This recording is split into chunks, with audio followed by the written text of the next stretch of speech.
जय हिंद विद्यार्थी मित्रांनो. मी घुले सर तुमचं उडान या ऑनलाईन प्लॅटफॉर्मवर सहर्ष स्वागत करतो. आज आपण GS2 डिकोडेड हा टॉपिक बघणार आहोत. म्हणजे MPSC डिस्क्रिप्टिव्ह पॅटर्न 2025 नुसार आपल्याला GS2 म्हणजे सामान्य अध्ययन 2 या विषयामध्ये मेन स्लॅबच्या पॉइंटचं उकल करून दाखवणार आहेत आपण, की काय नेमकं वाचलं पाहिजे त्यामध्ये, की आपला एरिया किंवा कॉन्टेक्स्ट किती असला पाहिजे ते आपण आज लर्न करणार आहोत. यानंतर पण आपली GS2 चे त्याचबरोबर पब्लिक ॲडमिनिस्ट्रेशन म्हणजे लोक प्रशासन या ऑप्शनलचे सुद्धा लेक्चर्स या प्लॅटफॉर्मवर आपल्याला कंटिन्यू बघायला मिळतील.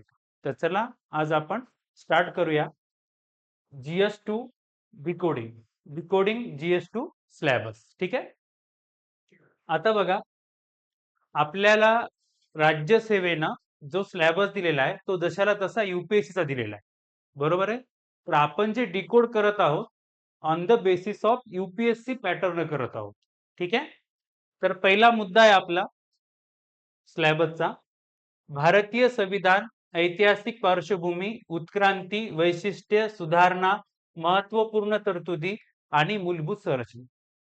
आता या एका लाईनच्या सेंटेन्स मध्ये किंवा स्लॅबस मध्ये आपण कोणते पॉइंट्स लर्न केले पाहिजे किंवा वाचले पाहिजे, म्हणजे सोप्या शब्दात अभ्यासले पाहिजे. त्यामध्ये बघा, ऐतिहासिक पार्श्वभूमी आणि उत्क्रांतीमध्ये भारतीय संविधानाची उत्क्रांती म्हणजे भारतीय संविधान अस्तित्वात कसं आलं, त्यामध्ये सुरुवात होते बघा कंपनी रूल आणि क्राऊन रूल म्हणजेच रेग्युलेटिंग ऍक्ट 1773 ते भारत स्वातंत्र्य कायदा 1947 पर्यंत. मग या कायद्यामधल्या महत्वाच्या तरतुदी आपल्याला बघायच्या. यावर आयोगाने एक प्रश्न विचारला UPSC ना 1935, म्हणजे 1935 चा जो भारत सरकार कायदा आहे त्यामधले त्रुटी किंवा दोष काय आहेत असा प्रश्न आपल्याला UPSC ने विचारला होता. म्हणजे आपल्याला या कायद्यावर ऑलरेडी प्रश्न आयोगाने विचारलेले आहेत. ऑब्जेक्टिव्ह परीक्षेमध्ये पण विचारले जातात, त्याचबरोबर सब्जेक्टिव्ह मध्ये सुद्धा. त्यानंतर संविधान की what is mean by constitution, संविधान कशाला म्हणायचं. ठीक आहे. संविधानाची गरज का असते, लोकशाहीमध्ये संविधानाची गरज का आहे, त्याचबरोबर संविधानाचे प्रकार कसे असतात आणि संविधानाचे वैशिष्ट्य काय असले पाहिजे, हा पॉइंट आपण संविधानामध्ये बघणार आहोत. त्यानंतर संविधान निर्मिती.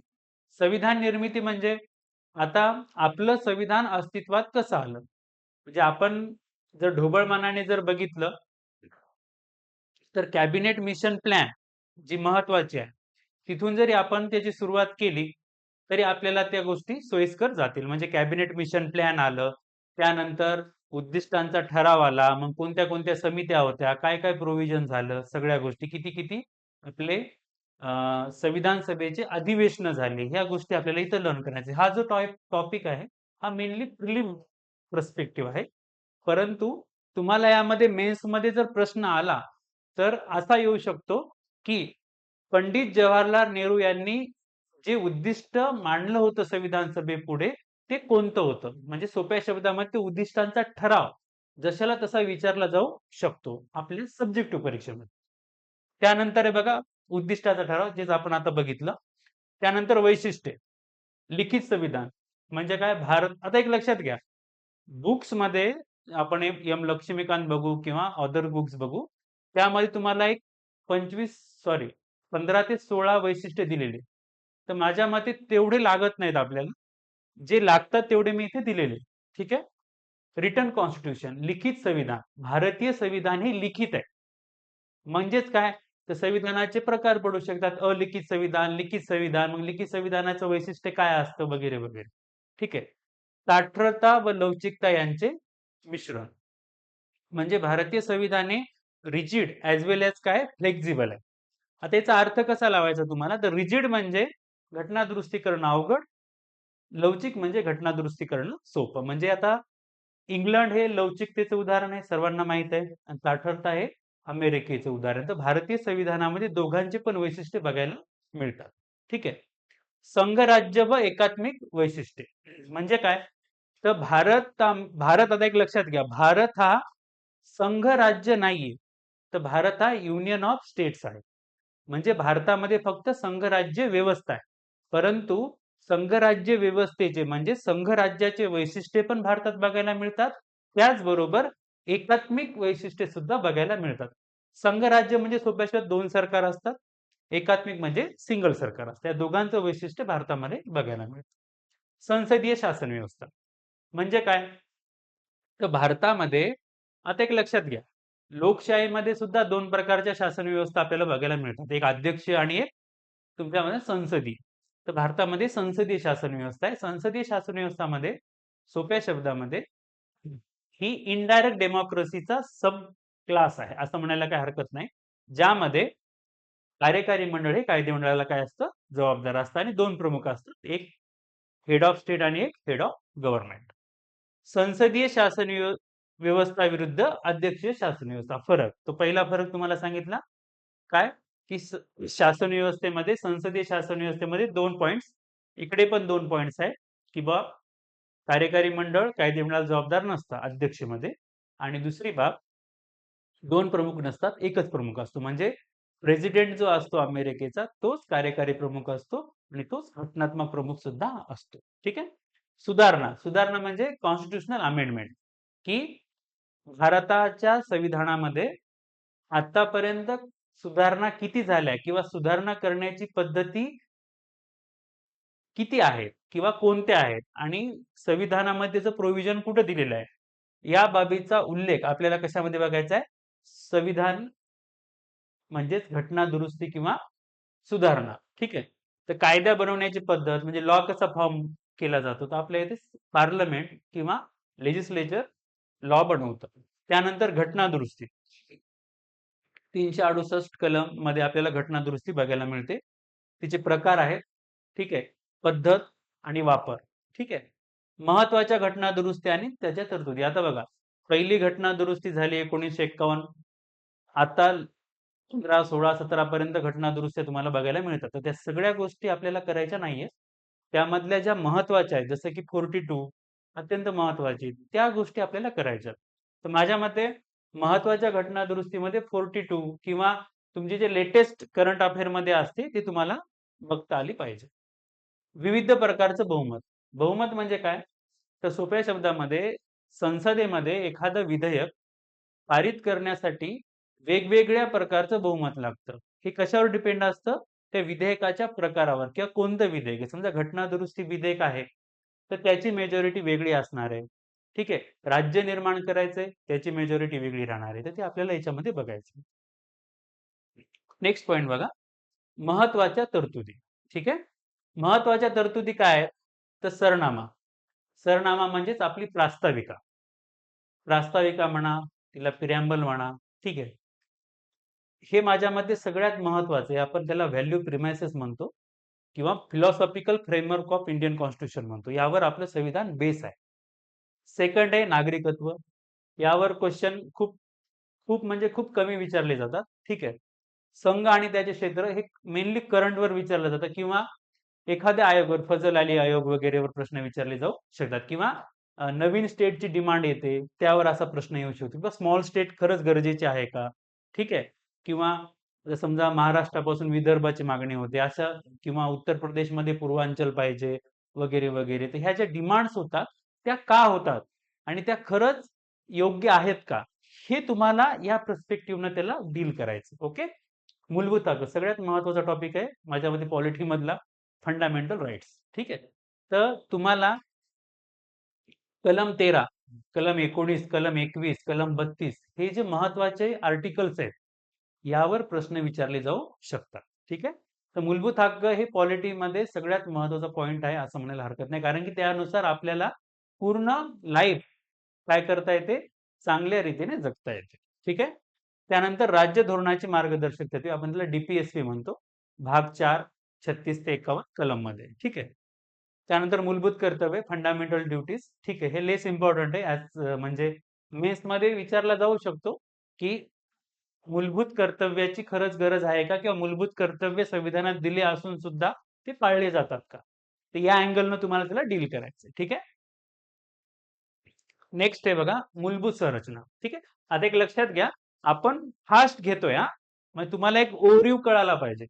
तर तुम्हाला वाटेल सर थोडं फास्ट घेत आहे, तर ह्याचं कारणच असं आहे की आपल्याला त्याला एक ओव्हरलुक द्यायचा आहे. याची पीडीएफ तुम्हाला मिळून जाईल. ठीक आहे. खाली लिंक आहे, त्या लिंकमध्ये तुम्हाला मिळून जाईल किंवा टेलिग्रामवर शेअर केली जाईल. ठीक आहे. त्यामुळं नो प्रॉब्लेम. मूलभूत संरचना. संविधानवाद म्हणजे काय? कॉन्स्टिट्युशनलिझम म्हणजे काय? ठीक आहे.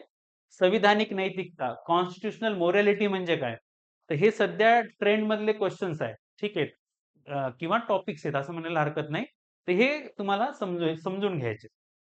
मूलभूत संरचना सिद्धांत म्हणजे काय? डॉक्ट्राईन ऑफ बेसिक स्ट्रक्चर. ठीक आहे. सुप्रीम कोर्टानं घेतलेली म्हणजे ही डॉक्ट्राईन जी आहे ही कॉन्स्टिट्युशनल नाही, ही ज्युडिशियल डॉक्ट्राईन आहे. हे तुम्ही डोक्यामध्ये फिट ठेवा. ठीक आहे. आणि ही कोण दिलेली आहे? तर सुप्रीम कोर्टाने दिलेली. कोणत्या खटल्यामध्ये ही इव्हॉल्व झाली? तर मेनली केशवानंद भारती खटला. ठीक आहे. त्यानंतर महत्वाचे खटले आणि निर्णय. आता तुम्ही म्हणसाल का मग आपण संविधान लागू झाल्यापासून म्हणजे 1950 पासून जे सगळे खटले करायचे का? तर अजिबात नाही. तुम्हाला असेच खटले करायचे ज्याचं रिलेव्हन्स आहे, ज्याचं इम्पॉर्टन्स आहे. तर केशवानंद भारती खटला तुम्हाला करावाच लागणार आहे. मनेका गांधी करावा लागणार आहे. गोलकनाथ करावा लागणार आहे. शंकरी प्रसाद हे जे महत्वाचे असे काही खटले आहेत आणि जे महत्वाचे याच्यापेक्षा म्हणायला हरकत नाही कंटेम्पररी म्हणजे सध्या जे न्यूज मध्ये आहेत ना ते तुम्हाला आवर्जून करायचे ते न चुकता. ठीक आहे. आता आपण सेकंड टॉपिक आता हे पहिला टॉपिक म्हणजे जो आपल्या सिलेबसचा फर्स्ट पॉइंट होता त्याचे हे सब पॉइंट्स आहेत आणि या सर्ववर युपीएससी न विचारलेलं आहे. तर त्यामुळे तुम्हाला त्या अँगलनं त्याचा स्टडी करायचा. आता आपण सेकंड बघूया. संघ व राज्य यांची कार्य व जबाबदाऱ्या, संघराज्य रचनेशी संबंधित प्रश्न व आव्हाने, स्थानिक पातळीवरील अधिकार आणि वित्त व्यवस्था यांचे प्रदान आणि त्यातील आव्हाने. ठीक आहे. आता हा जो सेकंड पॉइंट आहे आपल्या सिलेबसचा त्यामध्ये आपल्याला नेमकं काय बघायचंय. आता हे बघा याच्यामध्ये सर्वात महत्वाचं आहे संघ व राज्य यांची कार्य आणि जबाबदारी. म्हणजे सोप्या शब्दामध्ये केंद्र सरकार आणि आपलं घटक राज्य सरकार यांची जी जबाबदारी आणि कार्य मीन्स व्हॉट की त्यांचं काय काम आहे आणि त्यांच्या जबाबदाऱ्या काय. आता एक सोपं साधं उदाहरण आहे 7वी अनुसूची. यामध्ये आपल्याला 3 लिस्ट बघायला मिळतात. केंद्र सूची त्यालाच आपण संघ सूची म्हणतो. समवर्ती सूची आणि राज्य सूची. या सूचीमध्ये काय दिलेले संविधानांनी प्रत्येक केंद्राचं किंवा राज्याचं त्यांच्या अधिकार क्षेत्र दिले, त्यांच्या जबाबदाऱ्या दिल्या. त्यांच्यावरच ते कायदे करू शकतात किंवा कार्य करू शकतात. कायदेशीर अधिकार म्हणजे कोण कोणत्या गोष्टीचा कायदा करू शकतो त्या सूचीमध्ये ऑलरेडी दिलेलं आहे. ठीक आहे. वित्तीय अधिकार कोणते? कायदेशीर अधिकार, वित्तीय अधिकार मीन्स फायनान्शियल पॉवर्स कोणत्या आहेत म्हणजे कोणाला टॅक्स कोणता लावू शकतो, कोण कोणता शेअर घेणार वगैरे वगैरे सगळ्या गोष्टी. प्रशासकीय व अर्धन्यायिक अधिकार मीन्स व्हॉट ऍडमिनिस्ट्रेटिव्ह आणि कॉसी ज्युडिशियल पॉवर्स काय आहेत केंद्राच्या आणि राज्याच्या. ओके. संघ राज्य रचनेशी संबंधित प्रश्न व आव्हाने हा पॉइंट एक्झामच्या दृष्टीनं खूप खूप महत्वाचा. का? याच्यावर प्रश्न जास्तीत जास्त विचारले जातात. ठीक आहे. त्याच्यामुळे तुम्हाला हा पॉइंट चांगल्या प्रकारे करायचा आहे. ठीक आहे. आता बघा संघ राज्य पद्धत मीन्स व्हॉट फेडरल सिस्टीम. आता फेडरल सिस्टीम काय असते शॉर्टकट मध्ये. ठीक आहे. बघा आता भारत हा संघराज्य ओके आहे का? तर नाही. पण काय भारतामध्ये संघराज्य पद्धत. ओके. Federal system. आता फेडरल सिस्टीम म्हणजे काय? तर 2 पॉइंट तुमच्या दिमागात आले पाहिजे. ठीक आहे. Federal system. ठीक आहे. आता भारतामध्ये एकच बाब लक्षात घ्या फेडरल सिस्टीमच्या संदर्भामध्ये डिव्हिजन ऑफ पॉवर म्हणजे काय? सत्तेचं विभाजन.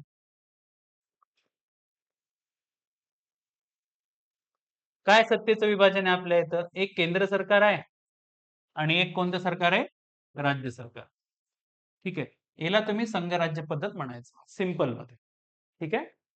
आता भारतामध्ये 2 सरकार आहेत तर क्लॅशेस होऊ शकतात. कशामध्ये? पॉवर्स मध्ये. फायनान्शियली, कायदेशीर म्हणजे मी कोणता कायदा करायला पाहिजे, तू कोणता कायदा करायला पाहिजे. तू मी म्हणजे केंद्र आणि राज्य. ठीक आहे. त्यानंतर आता सोप्या शब्दामध्ये सांगायचं झालं तर इथे जे क्लॅशेस होतात ना ते फायनान्शियल आणि कायदेशीर या दोन बाबीवर जास्त होतात. ठीक आहे. तर आता बघा, भारत खरंच संघराज्य आहे का? तर भारत हा कॉसी फेडरल आहे. म्हणजे पूर्णतः संघराज्य पण नाहीये आणि पूर्णतः एकात्मिक राज्य सुद्धा नाहीये. ठीक आहे. मग तुम्हाला हा प्रश्न येण्याचे चान्सेस माझ्या मते खूप जास्त आहे, की खरंच भारत हा संघराज्य आहे का? हा प्रश्न आयोग एमपीएससी आता सिलेबस या वर्षीपासून लागू होणार. तर तुम्हाला विचारणार म्हणजे विचार. ठीक आहे. आता हा एक पॉइंट जे संघराज्याचे प्रकार येतात, सहकारी आणि स्पर्धात्मक, कोऑपरेटिव्ह आणि कॉम्पिटिटिव्ह. म्हणजे काय? सहकारी म्हणजे दोघांनी पण एकमेकाला सहकार्य करायचं. कॉम्पिटिशन म्हणजे काय? तर दोघांमध्ये म्हणजे राज्यामध्ये काय लावायची? स्पर्धा लावायची. किंवा ऑल इंडिया रँक किंवा ऑल इंडिया लेवलला कोण स्वच्छ भारत स्कीम मध्ये किंवा योजनेमध्ये कोण टॉपला येणार, कोणतं राज्य येणार, मग राज्यात काय लागणार? कॉम्पिटिशन लागणार. ते झालं स्पर्धात्मक. ठीक आहे. केंद्र राज्य संबंध कोणत्या कोणत्या प्रकारचे आहेत? कायदेशीर, प्रशासकीय आणि वित्तीय. यालाच तुम्ही ऍडमिनिस्ट्रेटिव्ह सुद्धा म्हणू शकता. ठीक आहे. केंद्र राज्य संबंधातील कल, आता हा पॉइंट पण महत्वाचा आहे. कल म्हणजे काय? तर आतापर्यंत केंद्र आणि राज्याचा जो संबंध आहे तो कसे बदलत गेले, इव्हॉल्युशन कसं झालेलं आहे. आता एक साधं सिंपल लक्षात घ्या, तुम्हाला एक उदाहरण देतो. प्लॅनिंग कमिशन होतं पहिले, आता काय आहे? NITI Aayog. Okay. Planning commission मध्ये राज्यांचा, त्याला काय म्हणतो आपण, सहभाग जवळपास नसल्यासारखा होता. पण नीती आयोगामध्ये राज्याचा सहभाग पूर्णपणे आहे. म्हणजे काय? नीती आयोगानं राज्याला इन्क्लूड केलं पण प्लॅनिंग कमिशननं केलं नाही. म्हणजेच काय झालं? तर संघ राज्याच्या वृत्तीमध्ये किंवा संबंधामध्ये बदल होत गेले. असा बदल आपल्याला शिकायचा. ठीक आहे. राष्ट्रपती राजवट, आता बघा, सगळ्यात महत्वाची बाब आहे राष्ट्रपती राजवट. ठीक आहे. यावर प्रश्न विचारले जाऊ शकतात. राष्ट्रपती राजवट मीन्स व्हॉट? तर प्रेसिडेन्शियल रूल. का लागतो? दोन कारणानं लागतो. हे तुम्हाला दोन इथे मी लिहून दिलेले. ठीक आहे. 56 आणि 65. एक काय आहे? कॉन्स्टिट्युशनल मशिनरी फेल झाली, म्हणजे राज्य संविधानाला मानत नाही इन शॉर्ट. आणि दुसरं काय आहे? की राज्य केंद्राचे निर्देश पाळत नाही. ठीक आहे. या दोन कारणानं राज्यामध्ये काय लागू शकते? तुमच्या रेसिडेन्शियल रूल्स, म्हणजेच त्याला आपण राष्ट्रपती राजवट असं म्हणतो. हा एक आणीबाणीच्या टॉपिक्स मध्ये तुम्हाला राष्ट्रीय आणीबाणीपेक्षा सगळ्यात महत्वाचं जर काय असेल तर ती राष्ट्रपती राजवट आहे. कशाच्या हिशोबानं? केंद्र राज्याच्या संबंधाच्या हिशोबाने. समवर्ती सूची, आता आपल्याला तुम्हाला माहित आहे 3 सूच्या आहेत अनुसूची 7 मध्ये. समवर्ती सूचीवर काय असतं?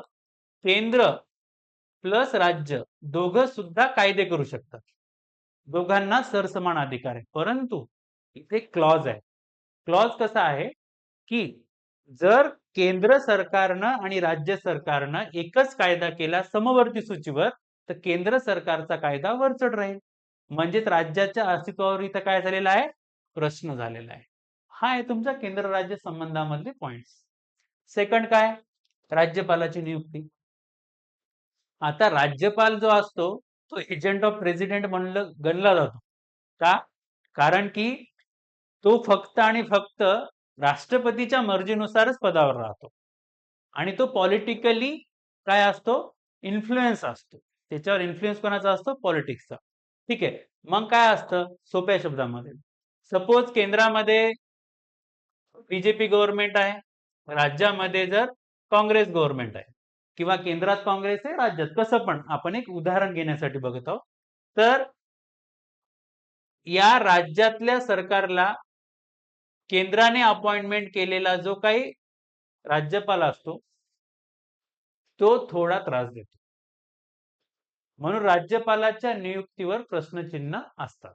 हा, ज्युडिशियल रिव्ह्यू होतो त्याचा, पण शेवटी मर्जी कोणाची? राष्ट्रपती. राष्ट्रपती म्हणजेच केंद्र सरकार. ठीक आहे. केंद्रीय योजना आणि समस्या, आता प्रॉब्लेम काय असतो? आपल्याला माहित आहे स्कीम्स मध्ये गव्हर्नमेंट भरपूर योजना काढतात, त्याचबरोबर राज्य सरकार पण काढतात.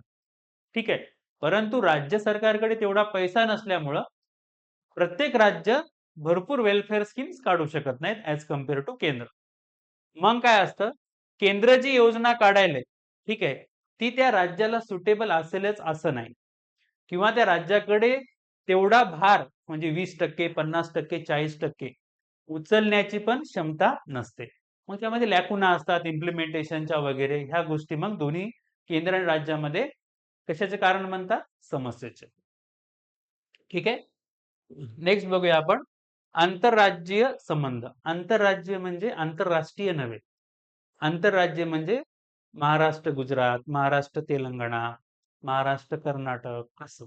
ठीक आहे, त्यामध्ये महत्वाचा पॉइंट काय आहे बघा, महत्वाचा पॉइंट आहे जलविवाद, इंटर स्टेट वॉटर डिस्प्यूट.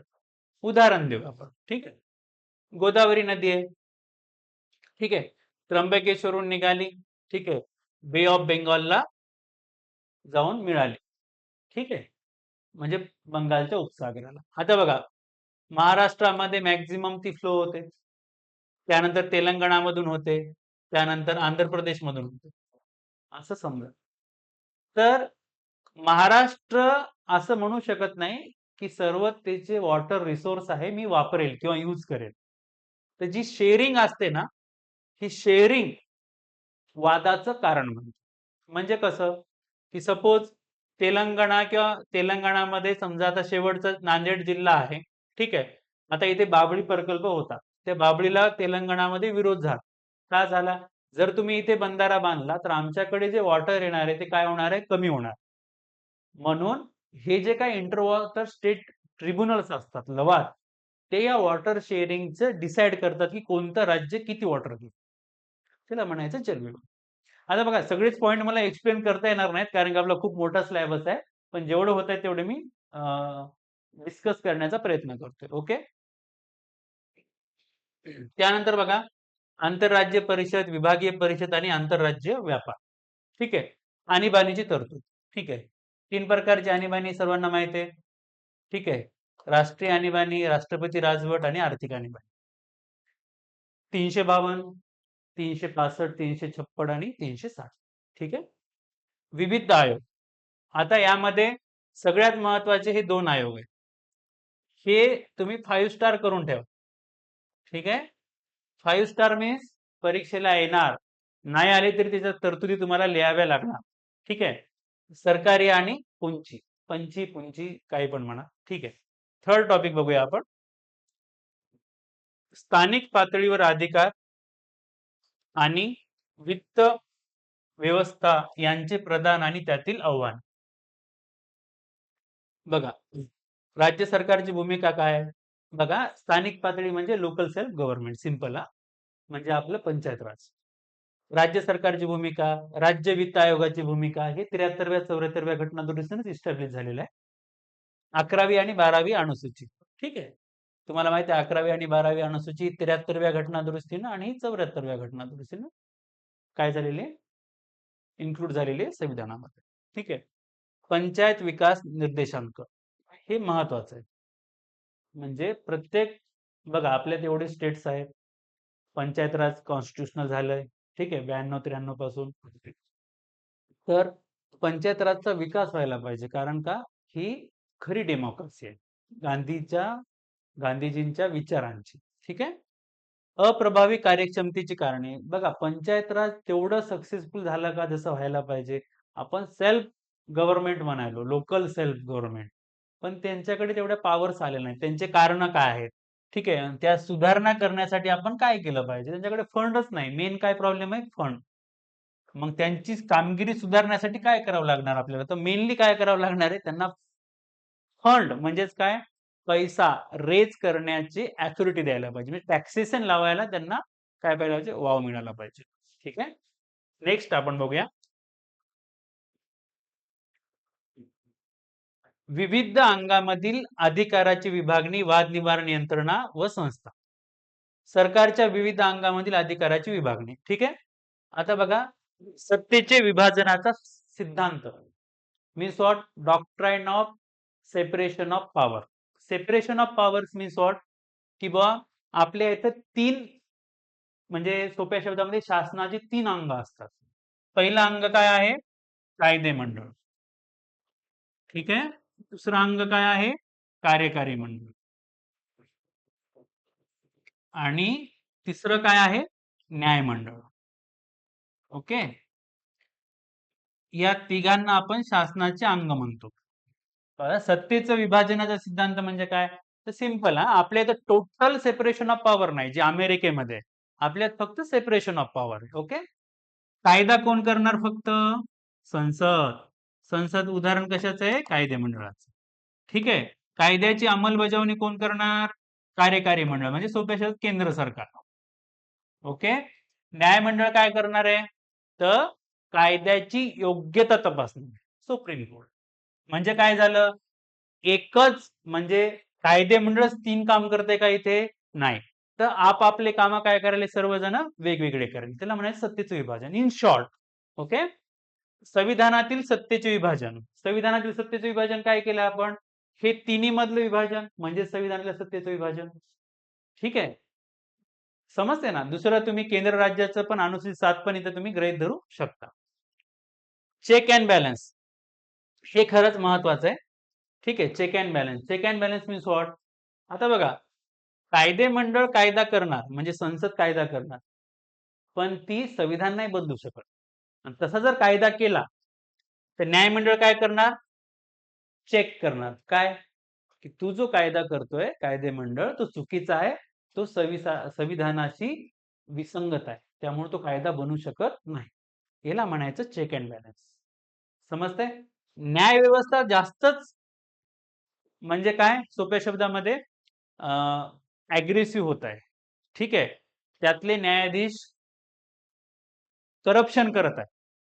तर हेच कायदे मंडळ त्यांना पदावरून दूर करतं. म्हणजे आपल्या इथे संविधानानं कोणत्या पण एका अंगाला ॲब्सोल्यूट पॉवर दिलेली नाही. प्रत्येक जण आपापल्या क्षेत्रामध्ये पॉवरफुल आहे. परंतु या सर्वजण एकमेकाला काय करतात? बॅलन्स करतात. म्हणजे कोणा पण एक जास्त पॉवरफुल होऊ देत नाहीत. पॉवरफुल न होणं म्हणजे संविधानाच्या वर न जाणं. ठीक आहे. त्यानंतर बघा, महत्वाचे न्यायालयीन निर्णय कशाच्या संदर्भामध्ये? चेक अँड बॅलन्सच्या वगैरे तुम्ही समजू शकता. आता बघा, केशवानंद भारती हा त्याचाच एक प्रकार आहे ना चेक अँड बॅलन्सचा, की बुवा तुम्ही संविधानाचं बेसिक स्ट्रक्चर नाही बदलू शकत. तुम्ही म्हणजे कोण? संसद. हे एक महत्वाचा निर्णय झाला. असे महत्वाचे खटले आपल्याला याच्यामध्ये बघायचे आहेत. ओके. त्यानंतर बघा, वाद निवारण यंत्रणा व संस्था. ठीक आहे. वाद म्हणजे काय? वाद समजतो ना? ठीक आहे. वाद काय असतो? की बुवा तुमचं जे काही तक्रार आहे, त्याला वादाला आपण दुसरा शब्द काय वापरू शकतो? तक्रार. इथं वाद म्हणजे वाद-विवादामधला वाद नाही, तक्रार आहे मेनली. त्याच्या निवारण करणाऱ्या यंत्रणा व संस्था. तुमची एखादी तक्रार आहे, तुमचा एखादा ऑफिसर काम करत नाही, मग तुम्ही काय करणार? तुम्हाला वाटतं की अमुक-अमुक डिपार्टमेंटमध्ये भ्रष्टाचार झाला, मग तुम्ही कोणतं पाऊल उचलणार? काय करणार? त्याची कशी माहिती घेणार? त्या गोष्टी इथे दिलेल्या आहेत. ठीक आहे. फर्स्ट बघा, हा कन्सेप्ट काय पहिले आपल्याला समजून घ्यायचा. सेकंड काय? माहितीचा अधिकार, राईट टू इन्फॉर्मेशन. तुम्ही कुठल्या पण शासकीय कर्मचाऱ्याची माहिती मागू शकता. कार्यालयाची पण, एखाद्या स्कीमची पण किंवा एखाद्या योजनेची पण. ठीक आहे. न्यायाधिकरण किंवा लवाद. मग प्रशासकीय लवाद, जल लवाद, हरित लवाद. जल लवाद आपण तुम्हाला सांगितलं. हरित लवाद म्हणजे green tribunal, national green tribunal, पर्यावरणाच्या संदर्भातलं. प्रशासकीय आता तुम्ही बघा मॅट, आता तुम्ही सर्वजण काय म्हणतात त्याला, एम-पी-एस-सी, यू-पी-एस-सी करत आहात, तर तुम्हाला मॅटच्या संदर्भात माहिती असते किंवा एखाद्या अधिकाऱ्याची वारंवार ट्रान्सफर व्हायली कारण नसताना पॉलिटिकल मोटिव्हमुळं, तर तो मॅटमध्ये जाऊ शकतो, की 2.5 ते 3 वर्ष तरी मला एका स्टेबल पोझिशनवर राहू द्यायला पाहिजे, असं आयोग पण सांगतं. त्याच्या विरुद्ध तुम्ही प्रशासकीय लवादामध्ये जाऊ शकता. तर न्यायाधिकरण म्हणजे काय असतं? न्यायालयासारखंच त्यांना पॉवर असते, पण ते पूर्णपणे न्यायालय नसते. हाफ न्यायालय असतं. त्याला म्हणायचं लवाद. त्याला क्वासी ज्युडिशियल बॉडी आपण म्हणू शकतो. तुम्ही न्यायालयात जाऊ शकता. कशानुसार? जनहित याचिका, पब्लिक इंटरेस्ट लिटिगेशन, PIL. समजतंय? म्हणजे काय तुम्हाला वाटलं की सरकारकडून आपल्याला ह्या गोष्टीत माहिती मिळणार नाही किंवा यांना आपण धडा शिकवायचा आहे. यांनी जे करप्शन केलंय, चुकीचं काम केलेलं आहे. तुम्ही काय करू शकता? न्यायालयामध्ये जनहितार्थ याचिका दाखल करू शकता. मग तुम्ही आपलं जे म्हणणं आहे ते मांडू शकता आणि न्यायालय तुम्हाला न्याय देणार. जलद गती न्यायालय, ग्राम न्यायालय, लोक अदालत, नालसा, दुर्बल महिला विवाद निवारण. ठीक आहे. नालसा जे असते तुम्हाला माहिती आहे कलम मे बी 39. ठीक आहे. तर तुम्हाला नालसा थ्रू काय मिळतं? फ्रीमध्ये लीगल ऍड मिळतं. ठीक आहे. ह्या गोष्टी आपल्याला इथे बघायच्या आहेत. भारतीय संविधानिक योजनेची इतर देशाची तुलना. हा पॉइंट पण मे बी एक्झाम मध्ये विचारला जाईल. ठीक आहे. आता बघा, आपल्याला अख्ख्या जगाचं संविधान कम्पेअर करायचं नाही. फर्स्ट ऑफ ऑल बघा, मी इथं जे दिलंय ते प्रिसाइसली दिलेलं आहे. तुम्हाला जर वाटत असेल की आणखी मी काय करायला पाहिजे, तर बघा, भारतीय संविधानाचे स्त्रोत, की आपण इंग्लंडकडून काय घेतलं, आफ्रिकेकडून काय घेतलं, जपानकडून काय घेतलं, तुम्ही तिथपर्यंत जा. आता मी इथं काय दिले बघा, USA, अमेरिका, इंग्लंड, फ्रान्स. का? हे तिघांचा जास्त इम्पॅक्ट आहे आपल्या कॉन्स्टिट्यूशन. ठीक आहे. त्यामुळे तिघ जण तुम्हाला बघा, सगळं आपलं अर्ध संविधान तर इथून आलंय, युनायटेड किंगडम म्हणून. आपलं पिरॅम्बल इथून आलं, समता बंधुता. ठीक आहे. न्याय कशातून आलं? फ्रान्स. दुसरं तुम्ही रशिया घ्या. ठीक आहे. ठीक आहे. त्यानंतर शेजारील देश न्यूज मधले, पाकिस्तान करत बसायची गरज नाही, बांगलादेश करायची गरज नाही. बांगलादेशमध्ये काय करणार तुम्ही, की जर संविधानच नसेल तर तुमच्या देशामध्ये अराजकता माजते, म्हणजे नो स्टेट. ठीक आहे. त्यामुळे काय होतं, आपल्या इंटरनल सिक्युरिटीला वगैरे प्रॉब्लेम येतो. ठीक आहे. बघा, संविधान स्त्रोत आले देशाचे संविधान न्यूज मधलं. म्हणजे मी तुम्हाला आहे ना एकदम प्रिसाइसली दिलेलं आहे. एवढंच करायचं. सगळे 100-150 देश आहेत, सगळे करत बसाल तर होणार नाही. माझं म्हणणं आहे 3 पहिले करा. ठीक आहे. त्यामध्ये एक रशिया ऍड करा. ठीक आहे. आणि तुम्हाला वाटतं आणखी करायला पाहिजे, पोट भरलं नाही, तर संविधानाचे स्त्रोत असलेले हे जे तुम्हाला स्त्रोत सांगितले त्या देशात संविधान करा. ते पण काय करा, न्यूज मध्ये असेल तर. कॅनडा न्यूज मध्ये सध्या त्यांनी काय केलं, त्यांचा PM बदलला. ठीक आहे. तर दॅट तुम्ही त्याला कॅनडाचं, आपण कॅनडाकडून काय घेतलं कडे. ठीक आहे. किंवा सेंटर जास्त पॉवरफुल आहे, हे कोणाकडून घेतलं, आपण कॅनडाकडून घेतलं. असे काही प्रोव्हिजन असतात ते कम्पेअर करायचे. तुम्हाला असं 10-20 पेजेस लिहायचे का? नाही, 1 पेज मागून पुढून जास्तीत जास्त. आन्सर प्रिसाइज लिहायचंय. त्यामुळे जास्त काही जमा करायची आवश्यकता नाही. ठीक आहे. नंतर आपण पूर्ण लेक्चर मध्ये पुढे जाऊ, तसं तुम्हाला मी प्रिसाइसली सांगेलच काय करायला पाहिजे आणि काय नाही करायला पाहिजे. नेक्स्ट बघा, संसद व राज्य विधिमंडळे, संरचना, कार्यप्रणाली, कामकाज चालविणे, अधिकार, विशेष अधिकार आणि यापासून उद्भवणारे प्रश्न. ठीक आहे. संसदेचं कार्य काय? मेन काम लॉ मेकिंग. रचना संसदेची, किंवा राष्ट्रपती, लोकसभा, राज्यसभा मिळून संसद बनते. मग लोकसभेचं काय, राज्यसभेचं काय, निवडणूक कशी होते, मतदारसंघ कसे असतात, किती आहेत, काय नाही, वगैरे वगैरे. ठीक आहे. ते सेम राज्य विधिमंडळाची रचना. विधानसभा, विधान परिषद सगळ्या राज्यामध्ये नसते, महाराष्ट्रात आहे तर आपल्याला करावं लागेल. खासदार आणि आमदाराची पात्रता अपात्रता. ठीक आहे. कारण की भरपूर आमदार खासदार 2 कारणांना अपात्र होतात. ठीक आहे. मेन किती कारण आहेत त्यांचे अपात्रतेचे? 2. पहिला असतं बघा, पीपल रिप्रेझेंटेशन ऍक्ट 1951. बरोबर आहे.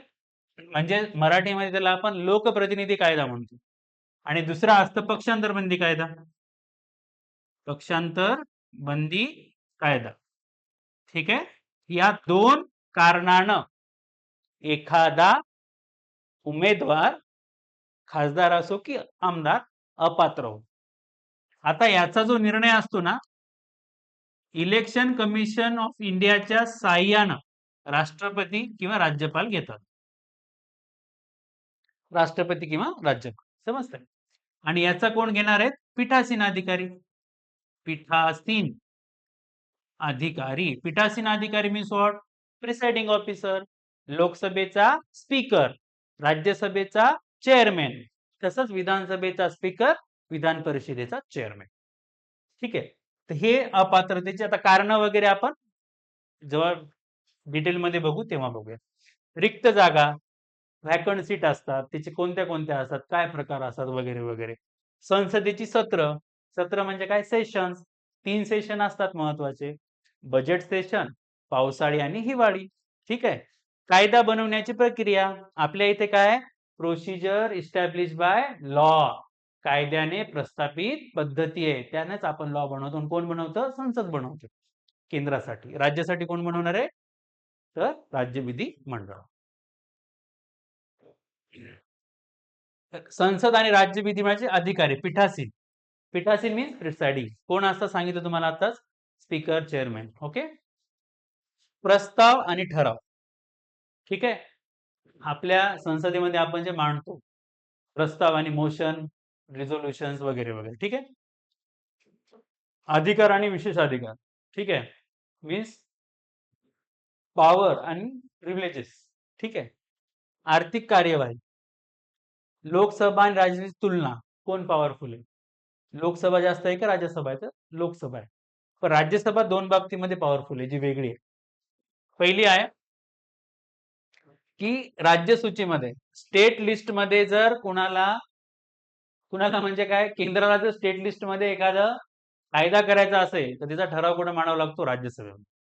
आणि दुसरं काय, नवीन जर ऑल इंडिया सर्व्हिस बनवायची असेल, म्हणजे IAS, IPS, IFS सध्या 3 अखिल भारतीय सेवा आहेत, चौथी बनवायची तुम्हाला की इंडियन एज्युकेशन किंवा टीचर सर्व्हिस म्हणून, तर ती कोण बनवू शकतं, राज्यसभा. ह्या दोनच पॉवर अशा आहेत त्या फक्त राज्यसभेला आहेत, बाकी सर्व कोणाला आहेत, लोकसभेला. ते आपण नंतर बघूया.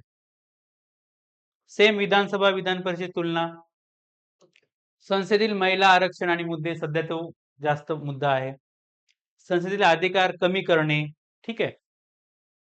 त्यानंतर संसदीय समित्या, आता महत्वाच्या समित्या कोणत्या असतात, सगळ्या समित्या थोड्याच करायचं आपल्याला, मेन कोणत्या, लोकलेखा, लोकलेखा समिती सगळ्यात महत्वाची. कोणती, पब्लिक अकाउंट कमिटी. दुसरी कोणती असते, अंदाज, इस्टिमेट कमिटी, अंदाज, इस्टिमेट, इकडे तिकडे झालंय, ठीक आहे. इस्टिमेट, अंदाज. ओके. अंदाज समिती. ठीक आहे. त्यानंतर PSU. ठीक आहे. आणि त्यानंतर स्टँडिंग कमिटी. हे 4 कमिट्या माझ्या मते महत्वाच्या आहेत, बाकीच्या गरजेच्या नाही. परीक्षेच्या दृष्टीने वाचा सगळ्याच. हा, न्यायिक सक्रियता आणि संसद, ज्युडिशियल ऍक्टिव्हिजम आणि पार्लमेंट. बघा, कायदा कोणाला करायचं काम आहे, कायदा करणं हे संसदेचं काम. परंतु न्यायालय सुद्धा काय सांगायले की तुम्ही अमुक अमुक गोष्टीसाठी कायदे करा. मग हे जे ओव्हरलॅप व्हायलाय त्यातून आपल्याला मार्ग काढायचा. त्यानंतर प्रत्यायोग, प्रदत्त म्हणतो आपण त्याला, डेलिगेट लेजिस्लेचर. आता तुम्हाला माहिती आहे संसद कायदे करते, पण ऍक्च्युअल कायदे कोण करतं, कार्यकारी मंडळ. का, कारण संसदेमध्ये एवढी एक्सपर्टाईज नाहीये की ते लॉ बनवू शकते. संसदच लॉ बनवते, पण बॅकअप कोणाचं असतं, केंद्र सरकारचं, लॉ मिनिस्ट्रीचं, एक्सपर्ट लोकांचं. ठीक आहे. म्हणजेच आपल्या ऍडमिनिस्ट्रेशनचं काम, इनडायरेक्टली असं म्हणायला काही हरकत नाही. ठीक आहे. कार्यपालिका, न्यायपालिका यांची रचना, संघटन आणि कार्य, सरकारी मंत्रालय, विभाग, दबाव गट, औपचारिक अनौपचारिक संघ आणि त्याची राज्य व्यवस्थेमधील भूमिका. कार्यपालिका म्हणजे सोप्या शब्दामध्ये कार्यकारी मंडळ, न्यायपालिका म्हणजे न्यायमंडळ, यांची रचना, संघटना आणि कार्य. केंद्रामध्ये काय, केंद्र सरकार 5 जणांना बनलेलं आहे, राष्ट्रपती, उपराष्ट्रपती, पंतप्रधान, महान्यायवादी आणि मंत्रिमंडळ. याला आपण केंद्र सरकार म्हणतो. राज्य सरकार 4 जणांना बनलेलं आहे, राज्यपाल, मुख्यमंत्री, मंत्रिमंडळ आणि महाधिवक्ता. न्यायालय, 3 प्रकारचे न्यायालय आहेत आपल्या इथं. न्याय व्यवस्था ही इंटिग्रेटेड आहे. इंटिग्रेटेड आहे, इंडिपेंडंट. म्हणजे काय, आपल्यात केंद्र आणि राज्यासाठी वेगळी न्याय व्यवस्था नाही. सुप्रीम कोर्ट, हायकोर्ट आणि अदर कोर्ट्स म्हणजे डिस्ट्रिक्ट कोर्ट्स. ठीक आहे. सुप्रीम कोर्ट आणि हायकोर्टचे जजेस, अधिकार आणि त्यांचे कार्यक्षेत्र. आता जजेसचे अधिकार नाही, कोर्टाचे अधिकार. ठीक आहे. ज्युडिशियल रिव्ह्यू काय आहे, ज्युडिशियल ऍक्टिव्हिजम काय आहे, आणि ज्युडिशियल ओव्हररीच काय. ठीक आहे. आता एक तुम्हाला ज्युडिशियल रिव्ह्यू सांगतो, बाकीच्या गोष्टी आपण नंतर डिस्कस करूया. ज्युडिशियल रिव्ह्यू म्हणजे काय, की सपोज संसदेने एखादा कायदा केला,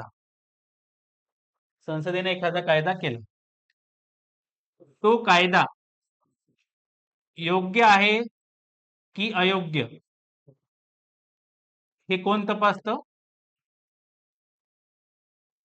सुप्रीम कोर्ट म्हणजे कोर्ट. या तपासण्याच्या प्रक्रियेलाच आपण ज्युडिशियल रिव्ह्यू म्हणतो, न्यायिक पुनर्विलोकन. ठीक आहे. ज्युडिशियल ऍक्टिव्हिजम, न्यायिक सक्रियता. ठीक आहे.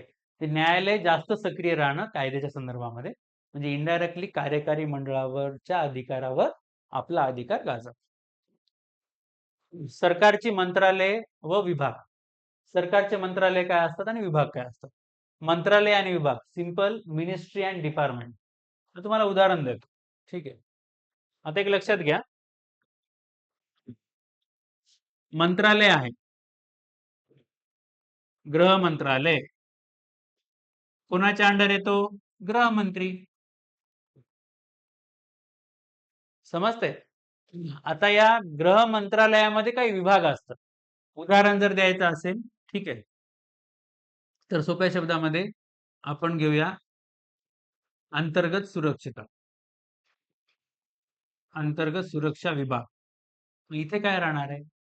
एखादा सेक्रेटरी किंवा एखादा राज्यमंत्री ते तुम्हाला दिला जातो. हे एका मंत्रालयाच्या अंतर्गत असलेला विभाग झाला. पण काही वेळेस कसा असतो, इंडिपेंडंट विभाग असतो, वेगळा विभाग म्हणजे डिपार्टमेंट. ठीक आहे. उदाहरण जर घ्यायचं तर स्पेस डिपार्टमेंट.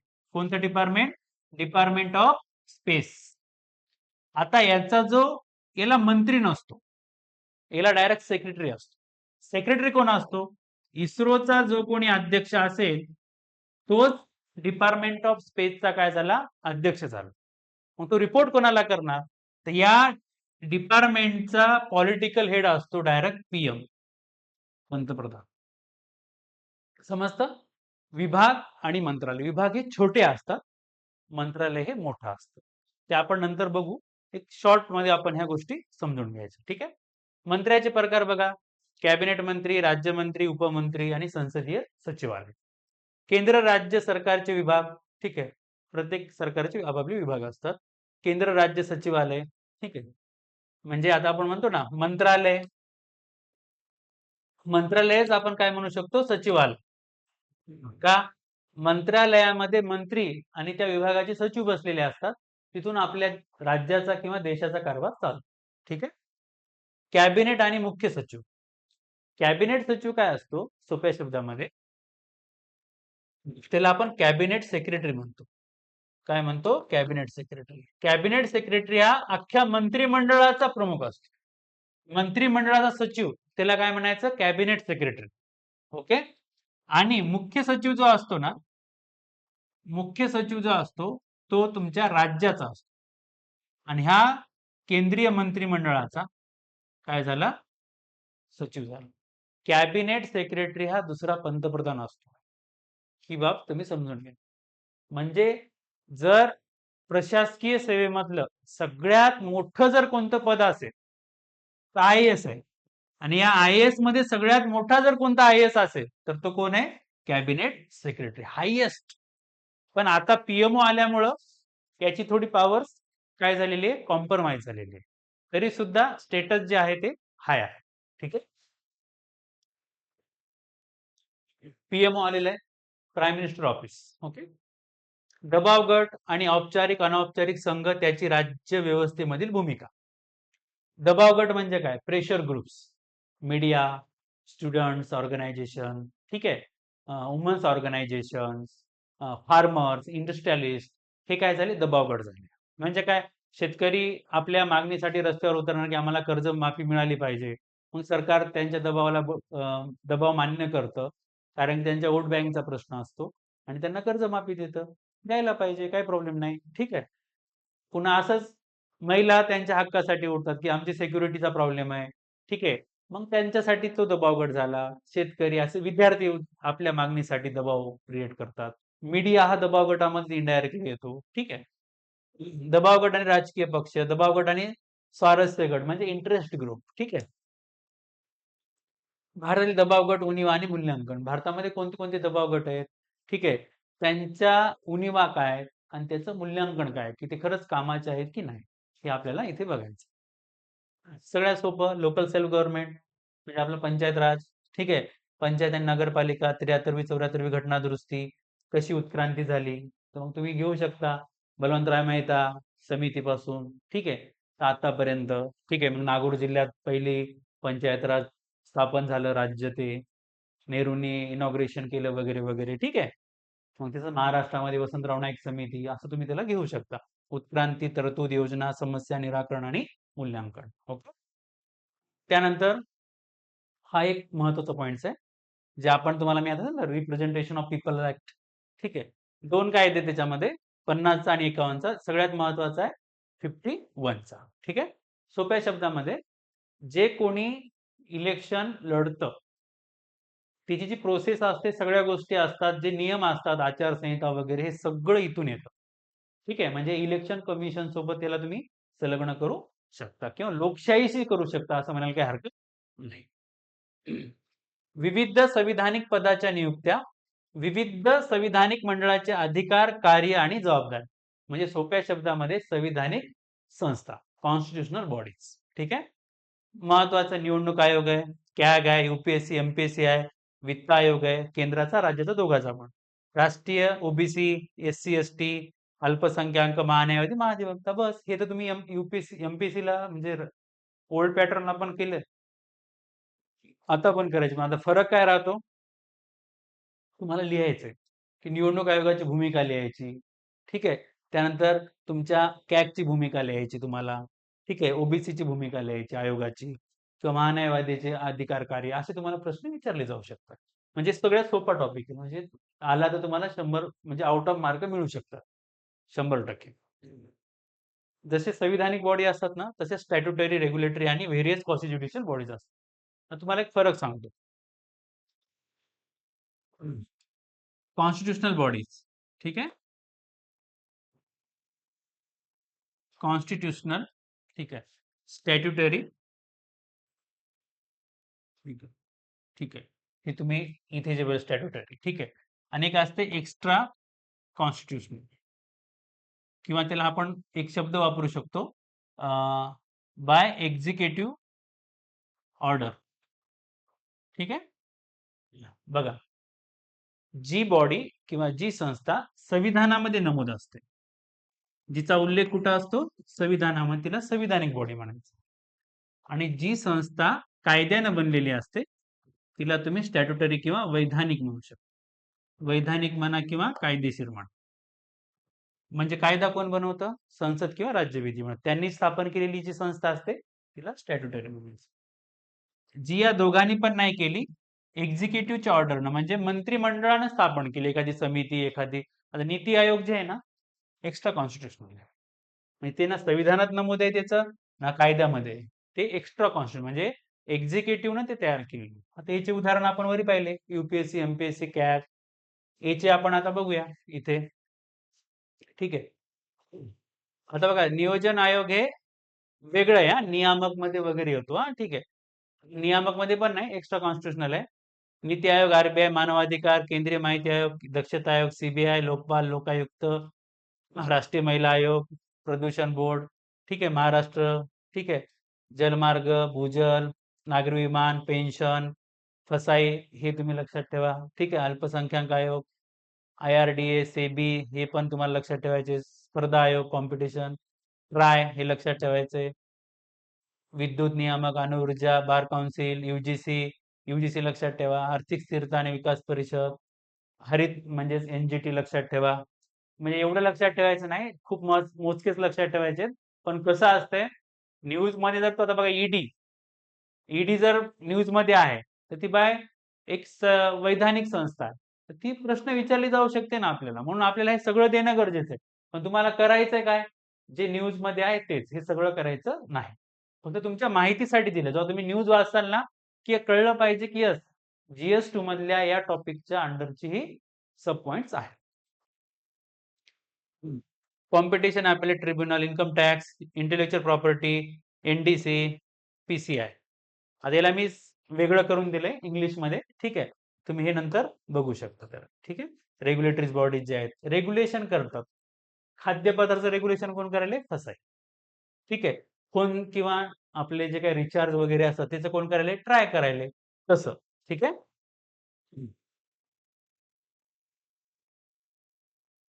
विविध क्षेत्रातील विकासासाठी सरकारी धोरणे व घटक यांचे संकल्पन अंमलबजावणी करताना उद्भवणाऱ्या समस्या. ठीक आहे. आता धोरण म्हणजे काय? Policy. What is by policy? Policy म्हणजे सोप्या शब्दामध्ये एखादं नवीन धोरण आखते सरकार. काय धोरण आखते? की बा शेतकऱ्यांसाठी अमुक अमुक योजना काढली, शेतकरी सन्मान निधी. काय झाले? धोरण आखलं. ठीक आहे. महिलांसाठी काय केलं त्यांनी? लाडकी बहीण योजना धोरण आखलं. त्याला तुम्ही स्कीम मध्ये पण काउंट करू शकता आणि धोरण म्हणजे नेमकं कसं असतं? थोडं ब्रॉड असतं. ब्रॉड मीन्स काय? की त्यांना ते लॉंग लास्टिंग इफेक्ट्स होतात. कशावर? प्रशासनावर. ठीक आहे. धोरणामध्ये तुमच्या पॉलिसीज मध्ये तुमच्या स्कीम्स पण येऊन जातात. धोरण म्हणजे काय? त्याचे प्रकार, वैशिष्ट्य, पद्धती. धोरणाची गरज का असते शासनाला? तर विकासासाठी असते. मानव विकास, मानव भांडवल निर्मिती, समानता. म्हणजे सोप्या शब्दामध्ये ह्युमन कॅपिटल. बरोबर आहे की नाही? सगळ्यात महत्वाचं जर कोणाचं भांडवल असेल सरकारचं, ते ह्युमन्स आहेत. म्हणजे काय? राज्यामध्ये आपण बघतो, जर जनता असेल तर ती राज्य काउंट होते. जर जनताच नसेल ते राज्य नाही. म्हणजे सगळं आहे तुमच्याकडे पण जनताच नाही, ते राज्य आहे का? नाही. ठीक आहे. सामाजिक न्याय, सोशल जस्टिस, एकता एकात्मता, राज्य आणि नागरिक यांच्यातील विश्वास, आरोग्य, लिंग, शिक्षण, गरिबी, आर्थिक व सामाजिक परिस्थिती यामुळे उद्भवणारे मुद्दे. म्हणजे आपण एखादी योजना का इस्टॅब्लिश करते गव्हर्नमेंट, त्यामागची कारण असतात. ते कारण आपल्याला इथे बघायचं. ठीक आहे, म्हणजे सोपा टॉपिक्स आहे. त्रुटी, समस्या सुधारण्यासाठी सूचना, केंद्र राज्य शासनाच्या योजनेचे मूल्यमापन, योजनेची तर्कशुद्धता. आता तर्कशुद्धता म्हणजे काय? आता एक बघा सोप्या शब्दामध्ये, की इथं तुम्हाला मी लाडकी बहीण देतो. लाडकी बहीण. आता लाडकी बहीण योजना जी आहे, ठीक आहे, ती स्त्रियांना फक्त मॉनिटरी बेनिफिट आहे का? तर नाहीये. तर वुमन्स एम्पॉवरमेंट, महिला सक्षमीकरण, महिला सक्षमीकरण हा त्यामागचा महत्वाचा काय आहे? उद्देश आहे. ठीक आहे, की बाबा तिच्या काही गरजेसाठी तिला काहीतरी पॉकेट मनी मिळाला पाहिजे, ज्याच्याकरून ती तिच्या काही गोष्टी, नीड्स म्हणतो आपण, गोष्टी म्हणण्यापेक्षा गरजा पूर्ण करू शकते. तर हे महिला सक्षमीकरणाचा पॉइंट्स आहे, ना की त्यांना फक्त फ्रीमध्ये खर्चायला पैसे द्यायलो असा. ठीक आहे. इथे लिहिलेलं आहे मी बघा, बेटी बचाओ बेटी पढाओ, स्मार्ट सिटी, मनरेगा, स्वच्छ Bharat, digital India, make in India, Jan Dhan, startup. तुम्हाला इथे काय लक्ष द्यायचंय? तुम्हाला मोर फोकस करायचा महाराष्ट्रातल्या योजनेवर, ऍज कम्पेअर टू सेंटर. हा, जर त्या टॉपिकवर महाराष्ट्रात योजना नसेल, केंद्र सरकारची असेल तर वेल, तर तुम्ही केंद्र सरकारला किंवा दोन्हीचं उदाहरण द्यायचं. आपल्याला काय योजना लिहायची का परीक्षेमध्ये? नाही. लाडकी बहीण योजना, बेटी बचाओ बेटी पढाओ. Beti Bachao Beti Padhao means what? की तुम्हाला जे स्त्री भ्रूण हत्या आहे ना, ती रोखायची आहे. आणि त्याचबरोबर पुरुष म्हणजे मेल काउंटर पार्ट्स म्हणजे काय? जो मुलगा आहे ना, त्याला जसं शिकवता तसंच त्याला मुलीला पण शिकवायचं. हा त्या स्कीमचा अर्थ आहे. म्हणजे पहिलं काय करायचं तुम्हाला? बेटी बचाव म्हणजे काय? स्त्री भ्रूण हत्या थांबवायची आणि तिला पण शिकवायचं. नाही काय करायचं? मुलगी आहे, तिला कुठे शिकून काय होणार आहे? असं नाही चालणार. हे त्या स्कीमचे काय आहे? उद्देश आहे. त्या मागचे लॉजिक्स आहेत. ते तुम्हाला लक्षात आलं पाहिजे. ठीक आहे. गव्हर्नमेंट इंटरव्हेन्शन म्हणजे सरकार काय करतं? काही बाबतीमध्ये दखल देतं. ठीक आहे. सुशासन संस्थाची भूमिका, नोकरशाह आणि इतर भागधारक, पारदर्शकता आणि जबाबदारी, संसाधनाचा योग्य वापर, लक्षीकरण, लक्षी मीन्स टार्गेटेड. ठीक आहे.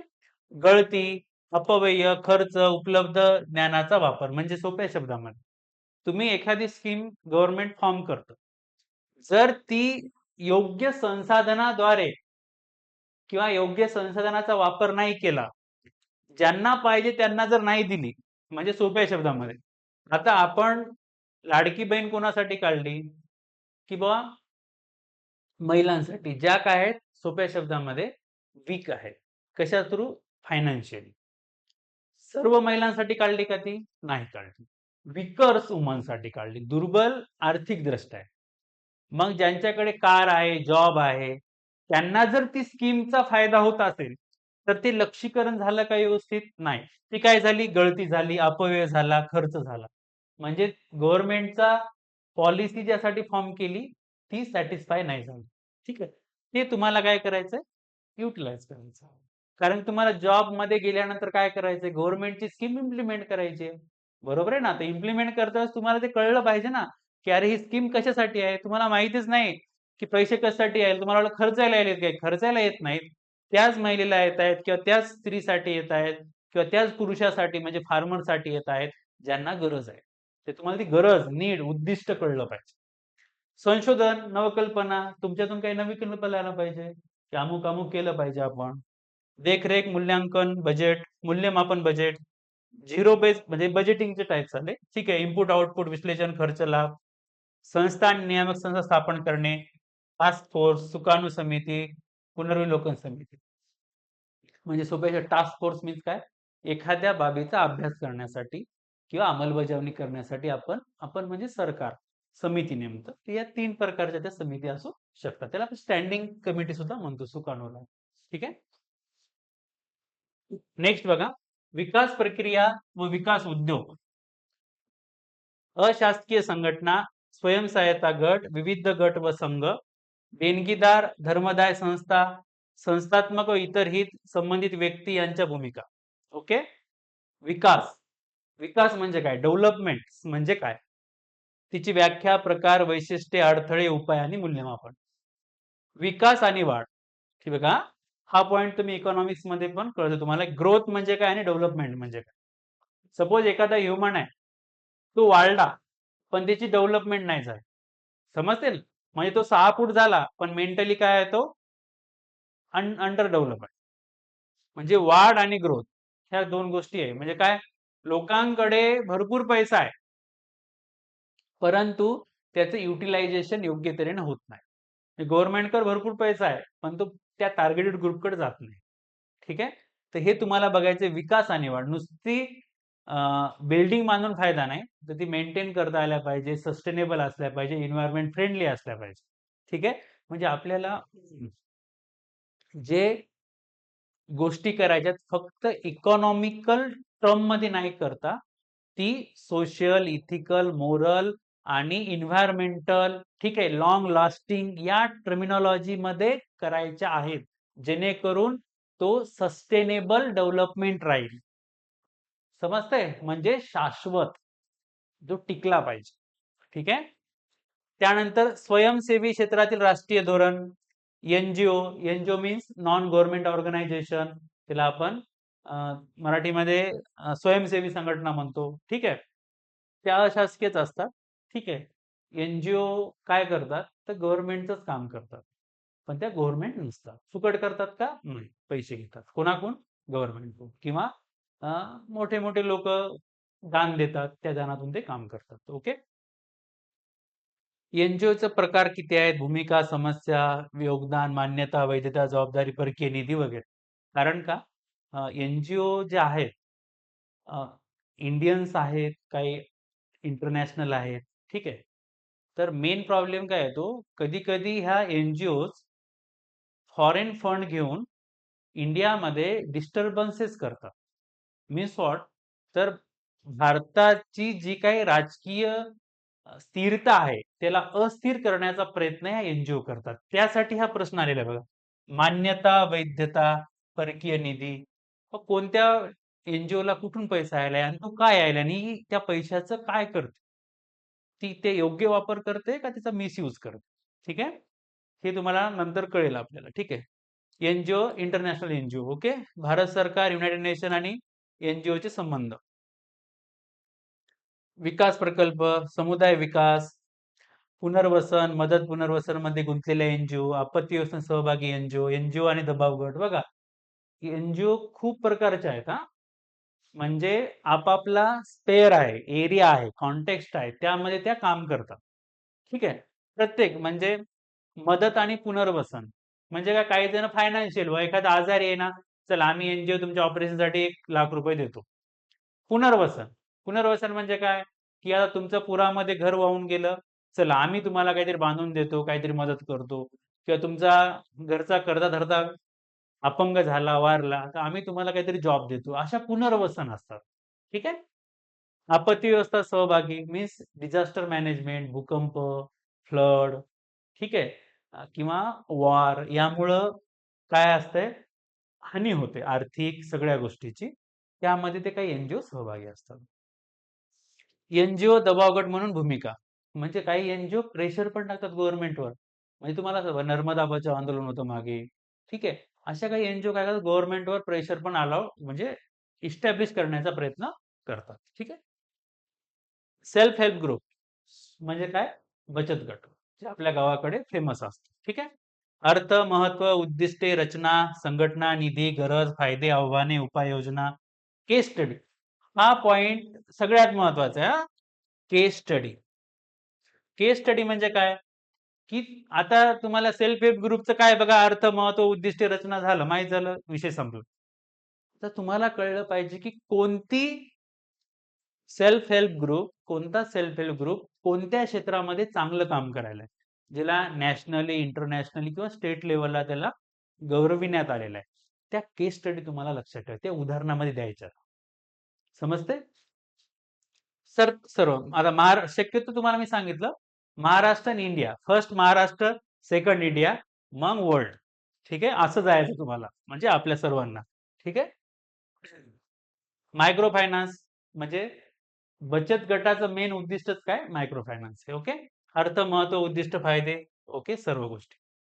सोसायट्या, ट्रस्ट, सहकारी सोसायट्या, सोसायट्या आपण गावात ऐकतो ना, ते काय असतात, त्याचे प्रकार वगैरे, रचना काय असतात. ठीक आहे. ते राष्ट्रीय धोरण काय, सहकार विषयक, ठीक आहे, त्याची आव्हाने काय आहेत, धार्मिक देणगी, धर्मदाय संस्था काय आहेत. ठीक आहे. या सर्व गोष्टीतलं आपल्याला काय करायचंय.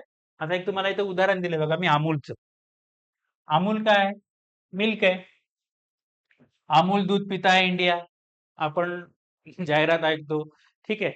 तर आनंद मिल्क युनियन लिमिटेड ही दूध किंवा दुग्धजन्य पदार्थ, डेअरी प्रोडक्ट बनवणारी सहकारी सोसायटी आहे किंवा सहकारी संस्था आहे. तशा महाराष्ट्रातल्या कोणत्या आहेत बुवा, किंवा महाराष्ट्रामध्ये अशी अमूल सारखी एखादी संस्था का एवढी सक्सेसफुल झाली नाही, आणि खरंच सहकारी क्षेत्राची गरज आहे का, सहकारी क्षेत्रामुळे विकास कसा साधला जाऊ शकतो, ह्या सर्व गोष्टी आपल्याला बघायच्या. हे सहकार वर प्रश्न तुम्हाला येणार हा, हे पण लक्षात असू द्या. का महाराष्ट्राचं आणि सहकार क्षेत्राचं नातं खूप जुनं आहे, त्याच्यामुळे जर प्रश्न विचारण्याचे चान्सेस पण आहेत. ओके. आता बघा, समाजातील दुबळ्या घटकांसाठी केंद्राच्या व राज्याच्या कल्याणकारी योजना म्हणजे सोप्या इथे स्कीम्स आहेत सगळ्या, आणि या योजनाची कामगिरी, यंत्रणा, कायदे, या दुबळ्या घटकांच्या संरक्षणासाठी व लाभासाठी गठीत केलेल्या संस्था आणि मंडळ. सोप्या शब्दामध्ये स्कीम्स का निघाल्यात, तर तुम्ही बघा जेवढ्या स्कीम्स आहेत, तर मॅक्झिमम स्कीम्स ह्या कोणासाठी येतात, विकर सेक्शनसाठी, दुबळ्या लोकांसाठी. दुबळे मीन्स फक्त अपंग, दिव्यांग असं नाही, समाजामध्ये मागास असलेले सुद्धा. बघा, व्हनरेबल सेक्शन्स, एससी एसटी, अल्पसंख्याक, महिला, बालके, वृद्ध, दिव्यांग आणि ट्रान्सजेंडर्स. ट्रान्सजेंडर्स मीन्स आपण त्याला तृतीयपंथी असं म्हणतो. ठीक आहे. हे काय झाले, असुरक्षित घटक झाले. मीन्स व्हॉट, त्यांना समाजामध्ये दुय्यम स्थान आहे, समाजामध्ये त्यांना चांगली वागणूक मिळत नाही, म्हणून हे व्हनरेबल झाले, असुरक्षित. तर तुम्हाला याच्या संबंधित योजना आणि काय करायला पाहिजे, आणि या समस्या कधी थांबतील यासाठी काय उपाययोजना करायला पाहिजे, हे तुमचा स्टडीचा टार्गेट असला पाहिजे. ट्रान्सजेंडरचा असेल, दिव्यांगाचा असेल, वृद्ध वृद्ध लोकांची म्हणजे आता जे काही बालक किंवा त्यांचे मूळ बाळ आहेत ते चांगली सेवा करत नाही, त्यांना वृद्धाश्रमात वगैरे जावं लागतं. ठीक आहे. महिलांवर अत्याचार होतात, बालकं पण सुरक्षित नाहीयेत. ठीक आहे. एस-सी, एस-टींवर पण अन्याय अत्याचार होतात. तर ह्या तुम्हाला त्याच्या स्कीम आणि मेन काय कॉज त्याचं कॉन्स्टिट्यूशनल बॅकअप द्यायचं त्याला, संविधानिक. हे संविधानामध्ये असं-असं आहे. एस-सी, एस-टी महिला आयोग टाकून द्यायचं, फंडामेंटल राइट्स टाकून द्यायचा एखादा, डी-पी-एस-पी मधलं एखादं निर्देशक टाकून द्यायचं, झालं. ठीक आहे. करंट अफेअरमध्ये उदाहरणं येत राहतात. ती उदाहरणं तुम्ही त्या लिस्टच्या खाली लिहून ठेवायचे. हां, महिलांसाठी हे झालं गडे अमुक-अमुक, सुरक्षित नाही महिला. That's it. एस-सी, एस-टीवर कुठं अन्याय, अत्याचार झाला, स्कीम झाली.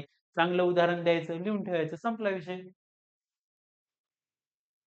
हां, ट्रान्सजेंडर तुम्ही ऑनलाईन YouTubeवर वगैरे बघता भरपूर ट्रान्सजेंडर जे आहेत, ते चांगले कामं करतायत. सोशल त्याला काय म्हणतो आपण समाजसेवेचं किंवा आपापल्या क्षेत्रामध्ये चांगलं काहीतरी करण्याचा प्रयत्न करतायत. त्यांची तुम्ही उदाहरण द्या.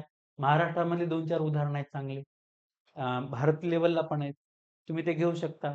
ठीक आहे. यानं काय होतं, तुमचं जे ॲन्सर आहे ना परिपक्व होतं आणि याला करंट अफेअर गरजेचंच आहे. आपला विषय असा आहे, आपला म्हणजे ही परीक्षाच अशी आहे, जिला करंट अफेअर लागतंच आणि करंट अफेअर तुम्हाला न्यूजपेपरमधूनच वाचावं लागतं.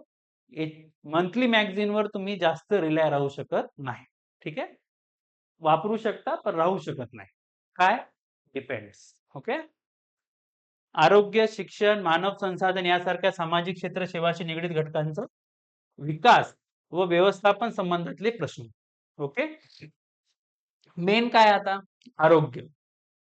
बरोबर आहे. आरोग्य असेल तर सगळ्या गोष्टी असतात. म्हणजे आपल्या सगळ्या पूर्वीच्या संत महात्म्यांनी किंवा आध्यात्मिक ग्रंथामध्ये पण आरोग्य, धनसंपदा वगैरे सांगितलेलं आहे. आरोग्यावर भारताची कामगिरी म्हणजे आपण काय काय केलं? पोलिओ मुक्त झालो का? अजून तुमचं लेप्रोसी मुक्त झालो का? मग हे सगळे तुम्ही प्लॅन की भारतानं काय उद्दिष्ट ठेवले अमुक-अमुक आजाराचं, कोणतं टार्गेट ठेवलेलं आहे, हे तुम्हाला बघायचंय. निर्देशक, निर्देशक मीन्स काय? त्याला आपण काय म्हणतो? इंडिकेटर्स. ठीक आहे? की भारत अमुक-अमुक मध्ये किती नंबरला आहे वगैरे, वगैरे. ठीक आहे? भारतीय आरोग्य सेवा प्रणालीचा कमकुवतपणा. काय कमकुवतपणा आहे? आपल्या इथे गव्हर्नमेंट सेक्टरपेक्षा प्रायव्हेट सेक्टर जास्त पॉवरफुल आहे. का पॉवरफुल आहे? कारण गव्हर्नमेंटमध्ये सुविधा मिळत नाही. दुसरं काय? तर भारतामध्ये गव्हर्नमेंटचं इन्फ्रास्ट्रक्चर तेवढं मोठं नाही ॲज कंपेअर टू प्रायव्हेट आणि सगळ्यात महत्त्वाचं सांगू का? सायकॉलॉजी. आपला विश्वास प्रायव्हेट सेक्टरवर आहे ना की गव्हर्नमेंटवर. का? तिथे निग्लिजन्स होतं. पुरेपूर पॉवर्स नसतात किंवा त्याला म्हणतो आपण की ड्रग्स जे काही लागणाऱ्या वस्तू आहेत, त्या तिथं पूर्णपणे नसतात. त्यामुळे हा प्रॉब्लेम जातो. पायाभूत आरोग्य सुविधा म्हणजेच पी-एस-सी, उपकेंद्र, आरोग्यवर्धिनी केंद्र, universal health coverage, 12th 5 year plan strategy, आरोग्य विमा हे बदलत राहतात हां. 5 इयर प्लॅन आता शेवटचा म्हणा किंवा त्या प्लॅनमध्ये काय-काय स्ट्रॅटेजी तुम्ही नीती आयोगाला आता कन्सर्न करू शकता. ओके.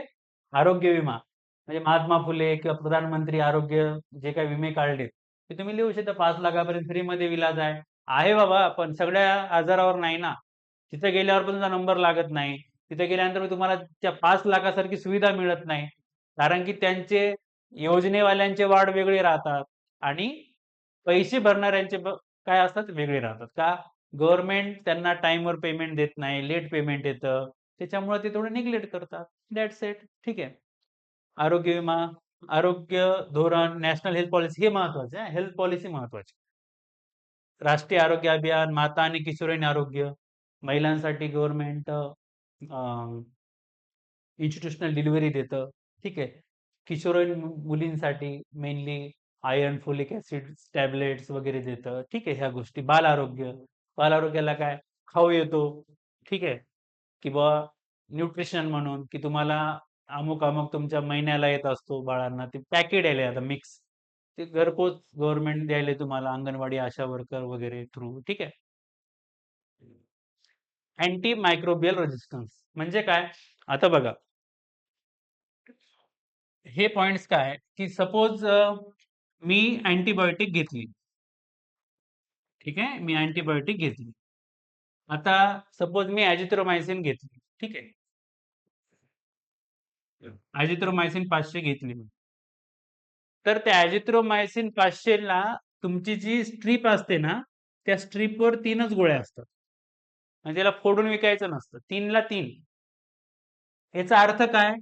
की तुम्हाला ही अझिथ्रोमायसिन जी आहे अँटिबायोटिक, ह्या 3 गोळ्या घेतल्यानंतरच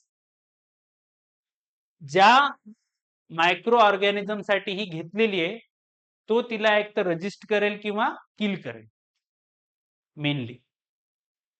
मग जर तुम्ही एक घेतली तुम्हाला बरं वाटतंय किंवा तिन्ही घेतल्या तरी बरं वाटत नाही, तरी सुद्धा तुम्हाला डोस जो आहे तो पूर्णच करायचा. अर्धवट सोडायचा नाही. हा, तुम्ही तापीच्या वगैरे ज्याला आपण NSAIDs मधून non steroid anti inflammatory drugs त्या तुम्ही घेऊ शकता. म्हणजे तापी सर्दीची गोळी एक घ्या, उद्या नका घेऊ, प्रॉब्लेम नाही. पण अँटीबायोटिक्स तुम्हाला जो डोस दिलाय तोच पूर्ण करावा लागतो. नाही तर काय होतं माहितीये का? तुम्ही समजा 2 गोळ्या घेतल्या, तर अझिथ्रोमायसिनच्या गोळी म्हणजे जी टॅबलेट कॅप्सूल जी आहे, तिच्या विरोधामध्ये तो आतमधला जंतू रोगप्रतिकारक शक्ती वाढवतो. म्हणजे पुन्हा जर तुम्ही अझिथ्रोमायसिन घेतली, तर त्या अझिथ्रोमायसिनचा तुमच्यावर काहीच परिणाम होणार नाही. त्याला म्हणायचं अँटी मायक्रोबियल रेजिस्टन्स. म्हणून जो डोस प्रिस्क्राईब असतो तो घ्यायचा. ऍटलिस्ट अँटीबायोटिकचा तरी, बाकीचा सोडून द्या. ठीक आहे. आता बघा, भारतावर रोगांचा भार. मेन काय काय आहेत भारतावर भार?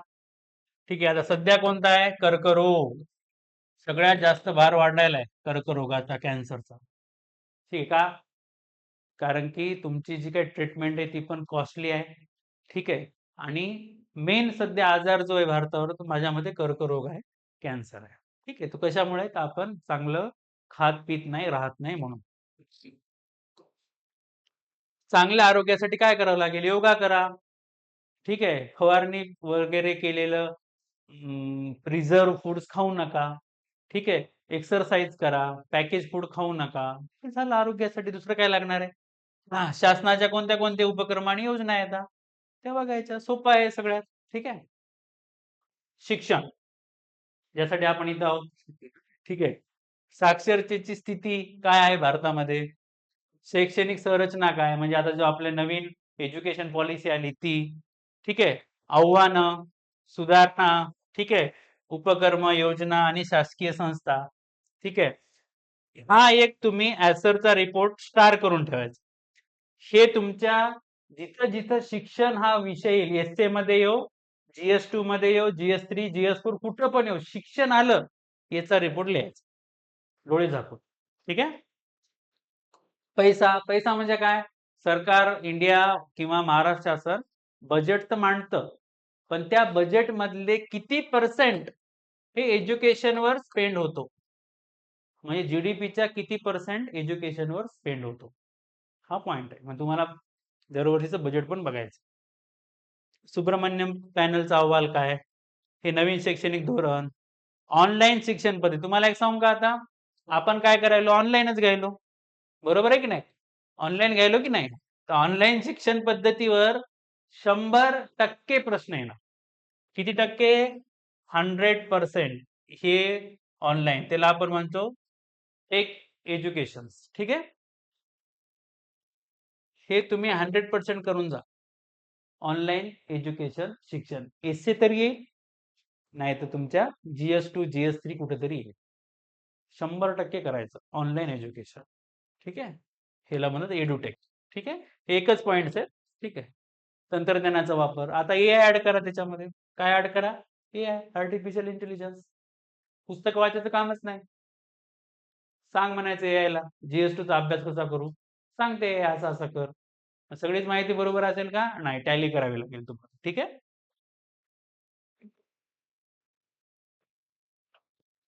तर हे तुम्हाला 5 स्टार आहे.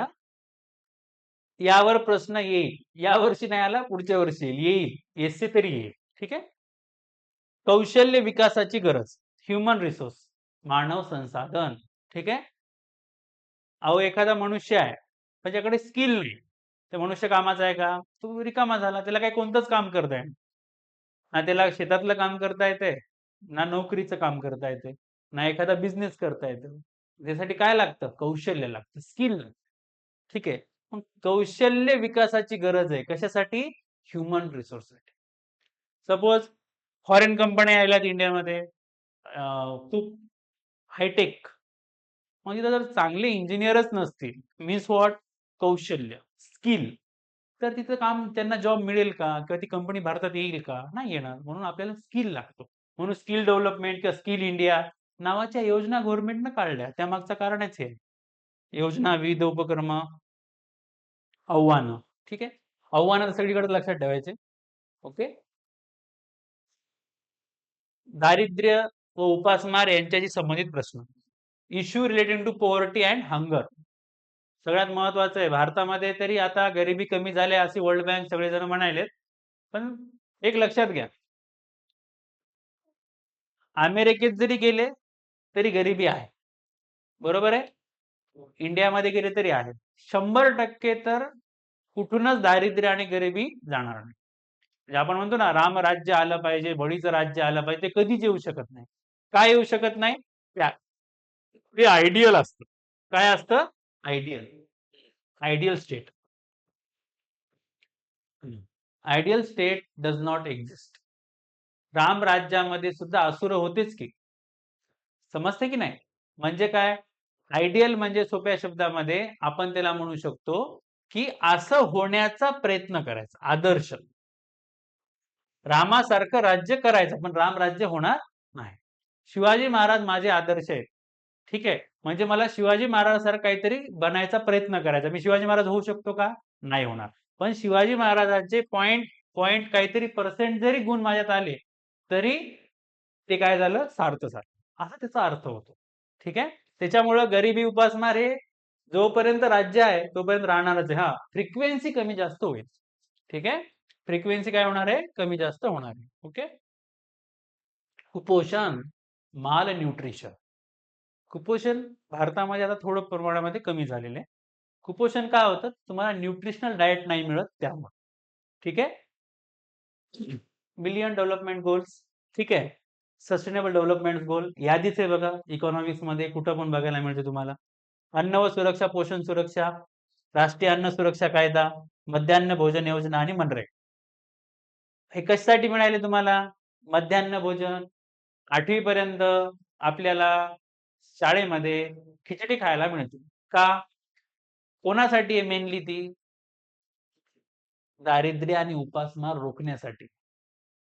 किंवा मिड डे मील म्हणजे मध्यान्ह, इंटरव्हेलच्या काळामध्ये तुम्हाला काहीतरी, म्हणजे आपल्या राईस मधून तुम्हाला काहीतरी मिळेल ना, फायबर, प्रोटीन, फॅट्स काय मिळायचं ते. हे काय करणार आहे गव्हर्नमेंटची स्कीम?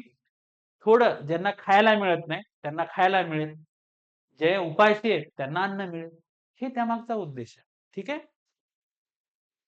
मनरेगा. मनरेगा म्हणजे काय? ज्याला जॉबच नाही त्याला बुवा तू मॅन्युअल काम कर. चल, तू बेरोजगार आहे, तुझं घर धकत नाही, दारिद्र्य आले तुला, चला मी सरकार आहे, तुला काम देतो, गॅरंटी देतो तुला की तुला काम मिळणारच. ठीक आहे. त्याला म्हणायचं मनरेगा. प्रशासन. पारदर्शकता व उत्तरदायित्व ही प्रशासन उपाययोजने, प्रतिमाने, यश, मर्यादा व क्षमता याबाबतचे महत्वाचे पैलू. नागरिकांची सनद, पारदर्शकता, उत्तरदायित्व आणि संस्थात्मक व इतर. ठीक आहे. उपाययोजना. बघा, प्रशासन मीन्स गव्हर्नन्स. गव्हर्नन्स म्हणजे काय? सरकार जे काम करतं ना त्याला गव्हर्नन्स म्हणायचं सिंपल मध्ये. संकल्पना, पैलू, गरज, वैशिष्ट्ये, अडथळे आणि शर्ती. प्रशासन आणि सुप्रशासन, गव्हर्नन्स आणि गुड गव्हर्नन्स यामध्ये फरक आहे.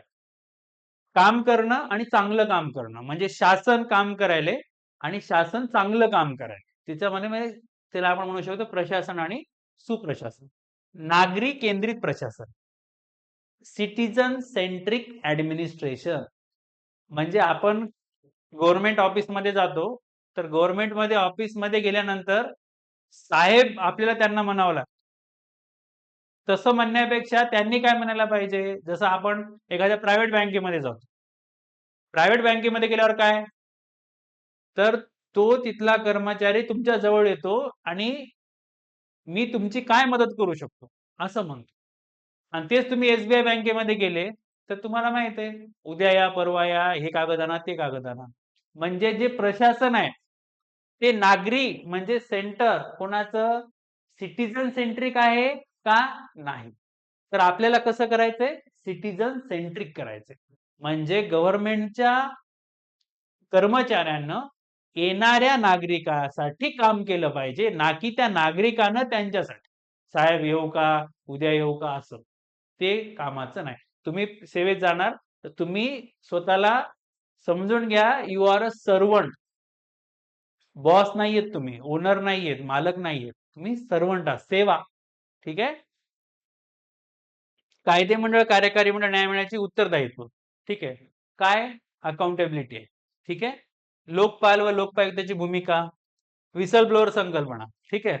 विसल ब्लोअर म्हणजे काय तर तुम्हाला मराठीमध्ये त्याला काय म्हणतात इकडे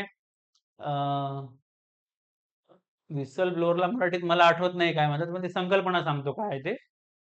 विसल ब्लोअर म्हणजे काय की स्वतःवरून किंवा स्वतःहून गव्हर्नमेंटच्या एखाद्या चुकीच्या गोष्टी जनतेसमोर आणणं त्याला आपण काय म्हणू शकतो विसल ब्लोअर्स. ठीक आहे. ही संकल्पना काय आरटीआय काय भ्रष्टाचार विरोधी यंत्रणा काय नागरिकांची भूमिका मीडियाची भूमिका. आता मीडियाची भूमिका तर मॅक्झिमम कशी झालेली आहे बायस झालेली. का ते मनी किंवा मॉनिटरी ड्रिव्हन न्यूज असतात त्या मॅक्झिमम 80%. 20% चांगल्या असतात. ठीक आहे. आपल्याला ते मीडिया लागतच नाही. आपल्याला राज्यसभा टीव्ही लोकसभा टीव्ही दूरदर्शन हेच आपल्याला कामाचं आहे. ठीक आहे. सामाजिक लेखापरीक्षण social audit. Social audit is means what की सरकार जे समाजामध्ये उपेक्षित वर्ग आहे त्यासाठी किती खर्च करतोय किंवा त्यांना सरकारच्या योजनेचा किती फायदा झाला त्याला म्हणायचं सोशल ऑडिट. सुधारणा ई गव्हर्नन्स आता सध्या तर ई गव्हर्नन्सच आहे. ठीक आहे. मॉडेल उपाययोजना यश अपयश मर्यादा. ई गव्हर्नन्स मीन्स व्हॉट तुम्ही ऑनलाईन फॉर्म भरताना एमपीएससीचा ई गव्हर्नन्स समजते तुम्हाला ऑनलाईन अमुक अमुक पैसे जमा व्हायले ई गव्हर्नन्स डीबीटी व्हायले ई गव्हर्नन्स. ठीक आहे. नागरिकांची सनद सिटिझन चार्टर. आता बघा तुम्ही जर एखाद्या गव्हर्नमेंट ऑफिसमध्ये गेला तर तुम्हाला तिथे दिलेले असते नागरिकाची सनद. म्हणजे काय नागरिकांचा अधिकार काय आहे नागरिकाची चार्टर्ड त्याला आपण काय म्हणतो सिटिझन चार्टर. ठीक आहे. म्हणजे तिथल्या सोप्या शब्दामध्ये तिथल्या विभागानं ऑफिसनं कार्यालयानं नागरिकाची सनद लिहून ठेवायला पाहिजे की आम्ही नागरिकासाठी वेळ किती आहे काय आहे तुम्ही काय करू शकता काय नाही करू शकत पहिला फॉर्म भरायला काय लागणार आहे का सगळ्या गोष्टी लिहून ठेवायच्या नागरिकाची सनद म्हणाय संकल्पना घटक मॉडेल तत्वे वैशिष्ट्ये कमतरता. ठीक आहे. अंमलबजावणी वगैरे. नेक्स्ट टॉपिक आहे आपला नागरी सेवांची सेवांची नागरी सेवांची लोकशाही मधील भूमिका role of civil service in democracy. ठीक आहे. म्हणजे तुम्ही आता जे सेवेत जाणार आहात ते एका लोकशाही देशाच्या सेवेत जाणार तर त्या लोकशाही देशाच्या सेवेमध्ये तुमचा रोल काय आहे ऍज अ सिव्हिल सर्वंट ते या टॉपिक्स मध्ये तुम्हाला बघायचं. भूमिका संकल्पना प्रकार इतिहास गरज लोकशाही नोकरशाही. ठीक आहे.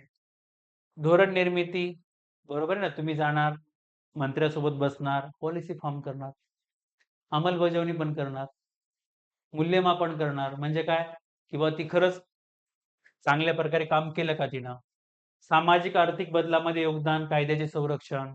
ठीक आहे. प्रस्तायोगित किंवा प्रत्यायोगित डेलिगेट लेजिस्लेशन म्हणजे काय कार्यकारी मंडळ कायदे बनवतं किंवा कायदे मंडळ कार्यकारी मंडळाला तो अधिकार देतो. ठीक आहे. राजकीय अस्थिरतेच्या काळात सातत्य समजा राष्ट्रपती राजवट लागली किंवा आणीबाणी लागली तर सरकार तर कामात नसतं मग कारभार कोण बघतं तर ब्युरोक्रेसी बघतो. ठीक आहे. रेकॉर्ड किपिंग सगळं रेकॉर्ड ठेवता ना तुम्ही कोणाला किती पैसे दिले कोणत्या स्कीम काय नाही ऑफिसमध्ये गेल्यानंतर आपण म्हणतो ना सरकारी काम 10 दिवस थांब महिनाभर थांब वगैरे म्हणजे काय तिथं सगळे दप्तर असतं दप्तर मीन्स सगळं डॉक्युमेंटेशन हे कागद आणा ते कागद आणा का त्यांना रेकॉर्ड ठेवावा लागतो. ठीक आहे. ही प्रथा चालू झालेली याला बदल काय केला आपण माहिती आहे ई गव्हर्नन्स ऑनलाईन काहीच आणू नका. पहिले बघा अटेस्टेड कॉपी असायच्या की तुम्हाला अटेस्टेड करावं लागेल डॉक्युमेंट आता सेल्फ अटेस्टेड करा आणि पाठवायचे का नाही अपलोड करा मीन्स व्हॉट? हे जे डॉक्युमेंटेशनचं काम आहे, हे आयटी करायली आता. म्हणजे एखाद्या ऑफिसमध्ये जे आपल्याला डॉक्युमेंटचे असे बंच दिसायचे, आता दिसणार नाहीत. का? आता आपल्याला काय दिसेल? लॅपटॉप किंवा कॉम्प्युटर दिसेल. त्यामध्ये सगळं काही सेव्ह असेल. ते पण ऑनलाईन ॲज वेल ॲज ऑफलाईन.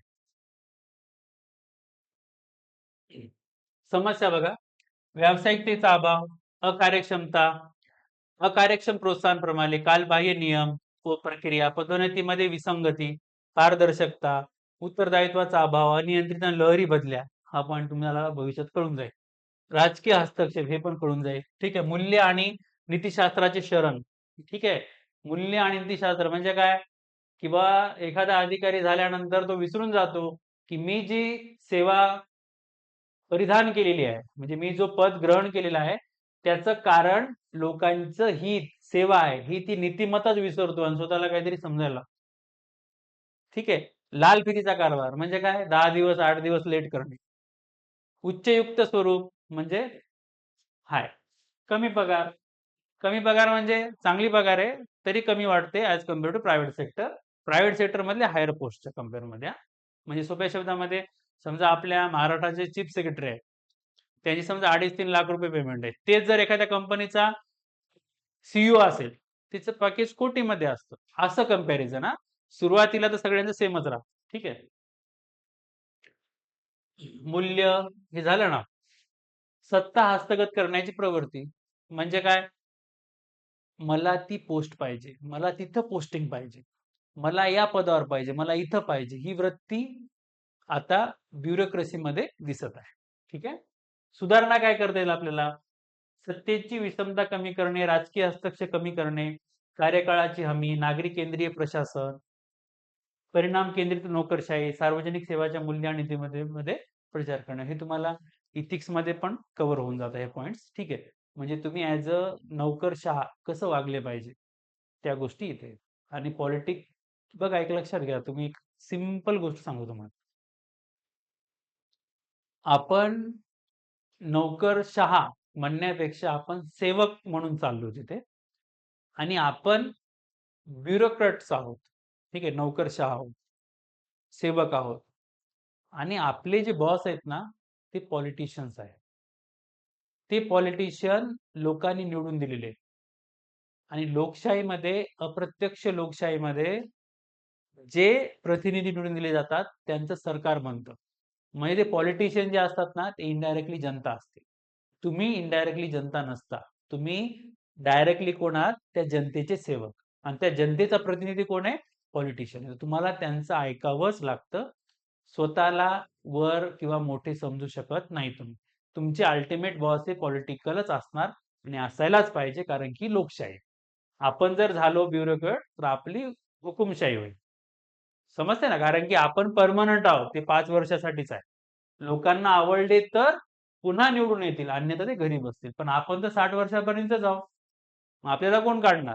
मग आपल्यामध्ये काय न्यूनगंड तयार झाला असता किंवा आपल्यामध्ये कोणता गोष्ट तयार झाली असती, तर हुकुमशाही वृत्ती, प्रवृत्ती निर्माण झाली असती. त्यामुळं आपल्या आपले हेड अल्वेज मी तर म्हणतो पॉलिटिशियनच असायला पाहिजे. कारण की ते जनतेला अकाउंटेबल आहेत आणि ही लोकशाही आहे. ओके. भारत आणि शेजारी राष्ट्र यांचे संबंध. तर माझं म्हणणं आहे पहिला जो IR वर प्रश्न आहे तो हाच आहे. 80% टू 90% नेबर्स. ठीक आहे. चीन, पाकिस्तान, म्यानमार, भूतान, बांगलादेश, श्रीलंका, अफगाणिस्तान, नेपाळ, मालदीव. ठीक आहे. बांगलादेश सध्या आहे हॉट. ठीक आहे. मे बी बांगलादेश असू शकतं, चीन असू शकतो, कोणी पण असू. हे तुम्हाला मात्र फिक्स करायचे आहे. Neighbour first. Neighbour first policy इंडियाची आहे. म्हणजे गुजराल डॉक्टरांपासून तुम्हाला ती करायची. म्हणजे तुम्हाला हे ॲटलीस्ट या देशासोबतचे संबंध चांगले करा. मग बाकीचे अमेरिका हे तुम्हाला नंतर करावे लागतील. खाली बघू आपण. द्विपक्षीय, प्रादेशिक, जागतिक गट आणि भारताचा समावेश असणारे आणि किंवा भारताच्या हितसंबंधाला बाधा होणाऱ्या परिणाम पोहोचविणारे करारनामे. ठीक आहे. 47 पासून भारताचे प्रमुख राष्ट्रीय धोरण आणि सिद्धांत. 47 means India after independence. Bharat स्वातंत्र्य झाल्यापासून नेहरू पासून, पंडित जवाहरलाल नेहरू यांच्यापासून भारताची परराष्ट्र नीती कशी राहिलेली आहे, तिथून ते आतापर्यंत आपले जे पंतप्रधान आहेत नरेंद्र मोदी सर यांच्यापर्यंत. समजतंय? वसुदैव कुटुंबकम मराठीमध्ये हे विश्वाची माझी घरं. ठीक आहे. म्हणजे आपण काय केलेलं आहे, दोस्त असो की दुश्मन, गरज पडली, मदत लागते, आम्ही देतो. तुर्कीनं आपल्याला एवढा विरोध केला, तिथं भूकंप झाला, आपण त्याला मदत करायला गेलो. गेलो की नाही? असं आहे. ठीक आहे. पाकिस्तानला बी काही प्रॉब्लेम येते, आपण जाऊ. का जाऊ? आपली जी मानसिकता आहे, फॉरेन पॉलिसी आहे, ती वसुदैव कुटुंबकम आहे. आणि आपण त्या देशाला मदत करायला जायना झालो, आपण तिथल्या जनतेला मदत करायला झालो ॲज अ ह्युमन. ठीक आहे. अलिप्तवाद. ठीक आहे. Non aligned movements. आता ती जवळपास नामशेष झाली. शीतयुद्धाच्या काळामध्ये मात्र आपण ही पाऊल उचललं होतं, की आपण कोणासोबत अलाइन नाही राहायचं. ना अमेरिकेसोबत, ना रशियासोबत. ठीक आहे. पंचशील नेहरूंची आहे. ठीक आहे. चीन सोबत आपण मांडली होती. ठीक आहे. म्हणजे माझं म्हणणं काय, आय-आर मध्ये तुम्हाला खूपच इंटरनॅशनल आता तरी या सिच्युएशनला म्हणजे या पहिल्या 1-2 वर्षात काहीच करायचं नाही. पंचशील म्हणजे काय? अलिप्तवाद काय? हेच पॉइंट्स तुम्हाला करायचे. तेच तुम्हाला प्रश्न येतील. म्हणजे माझा काय म्हणतो आपण त्याला दृष्टिकोनानुसार हां.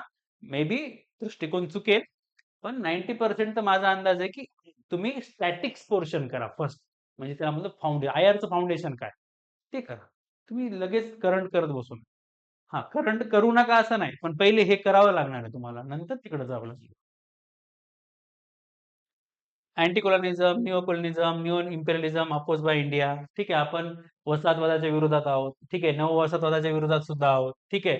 नवं तुमच्या राजेशाही, इम्पेरियलिझम त्याच्या विरोधात आहोत. ठीक आहे. आण्विक सिद्धांत काय आपला म्हणजे न्यूक्लिअर डॉक्ट्राईन काय? तर आपण फर्स्ट यूज पॉलिसी यूज करत नाही. म्हणजे आपण पहिल्यांदा यूज नाही करणार न्यूक्लिअर वेपन. हां, त्यानं टाकलं तर आम्ही टाकणार. अशी आपली. पण जेव्हापासून नरेंद्र मोदी आले तेव्हापासून ते म्हणजे थोडे हे आहेत, सावधान आहेत, की मे बी आम्ही फर्स्ट पण यूज करू शकतो. म्हणजे हे तुम्हाला लक्षात ठेवायचं. गुजराल सिद्धांत काय आहे? डॉक्ट्राईन. नेबर फर्स्ट वाला आहे तो. ठीक आहे. Look east, act east, think west. West म्हणजे पश्चिम. ठीक आहे. Neighbour first, connect central Asia, vaccine diplomacy हे तुम्हाला करायचे. करंट हे तुम्ही करंटच्या संदर्भात करू शकता. पण आता बघा, आण्विक सिद्धांत, पंचशील किंवा वसाहतवाद आणि याच्यामध्ये कोणतं आलं गडे गुजराल हे स्टॅटिक मध्ये येतात. म्हणजे हे येणारच आहे. हे तुम्हाला वाचायचेच आहे. याच्यावर प्रश्न येऊ शकतो. मे बी खालच्यावर थोडं वेस्ट, ईस्ट याच्यावर थोडे कमी येते. द्विपक्षीय संबंध, बायलॅटरल रिलेशन. आता बघा, आपला तर देश सगळ्या देशासोबत चांगले संबंध प्रस्थापित करतो इव्हन दो आपल्या कॉन्स्टिट्यूशन मध्ये तसं सांगितलेलं आहे. बरोबर आहे की नाही? डीपीएसपी मध्ये वगैरे किंवा तुम्ही प्रत्येक देशासोबत चांगले संबंध प्रस्थापित करण्याचा आंतरराष्ट्रीय जे काही कायदे आहेत त्यांचं पालन करण्याचा प्रयत्न केला पाहिजे असं आपण संविधानात सांगतो. तर आपल्याला काय करायचं मेन जे कंट्रीज आहेत ना, जिथं आपलं आर्थिक किंवा सामाजिक रिलेशन जास्त सामाजिक म्हणजे रेमिटन्स ते पण आर्थिक मध्येच येऊन जातं. ते ते देशासोबतच आपण जास्त काय करायचा अभ्यास करायचा. रशिया, जापान, USA, मध्य आशियाई, पश्चिम आशियाई, African, Australia, New Zealand, Europe, Latin America. आता बघा, एवढे देश आहेत, मग एवढे करायचे का? अजिबात नाही. असेच देश करायचे, ज्यासोबत आपले जास्त संबंध आहेत, इकॉनॉमिक आहेत किंवा आपले विद्यार्थी तिथे शिकायला आहेत किंवा आपले जास्त कर्मचारी जॉबला आहेत. अशा देशासोबतचे संबंध जास्त करायचे आणि एखादा न्यूजमध्ये जास्त गाजतोय, तर तो करायचा. सगळ्या देशासोबतचे संबंध आपल्याला करायचे नाही. ही बाब तुम्ही लक्षात घ्या.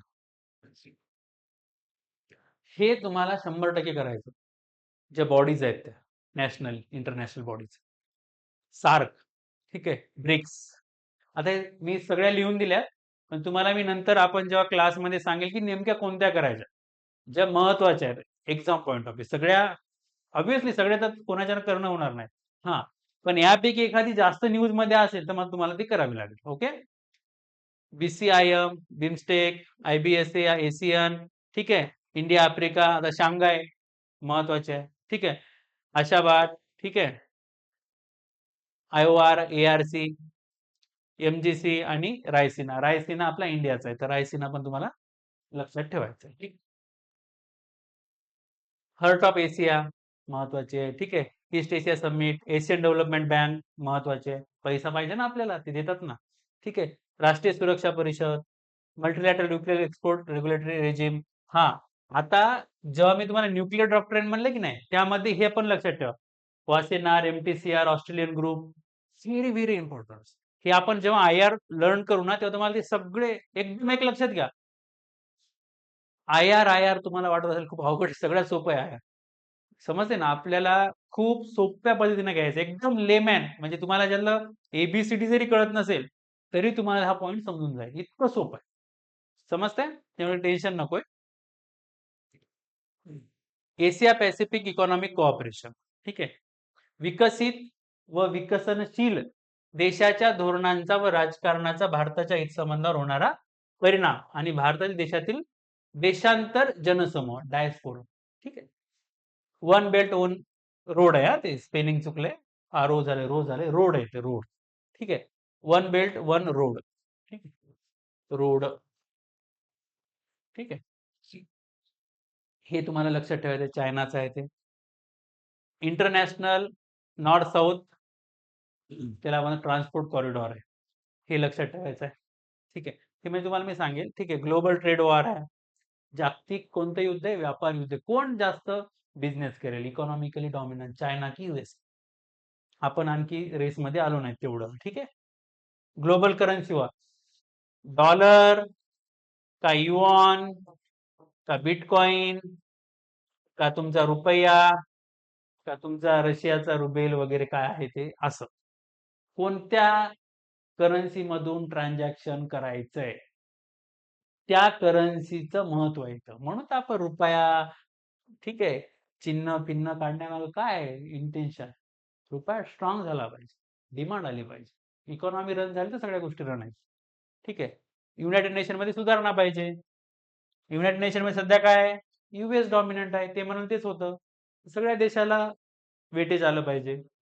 WTO मध्ये सुधारणा. WTO चांगलं आहे as compare to United Nation. का? कारण सगळ्यांना एक मत तरी आहे. पण युनायटेड नेशन मध्ये कसं आहे, US डॉमिनंट जास्त आहे. ओके. ओपेक म्हणजे तेलांच्या जेवढ्या कंट्रीज आहेत त्यांचं. ठीक आहे. ते त्यांच्या मनानं किंमत ठरवतात. ओके. युक्रेन रशिया युद्ध जे करंट मध्ये आहे.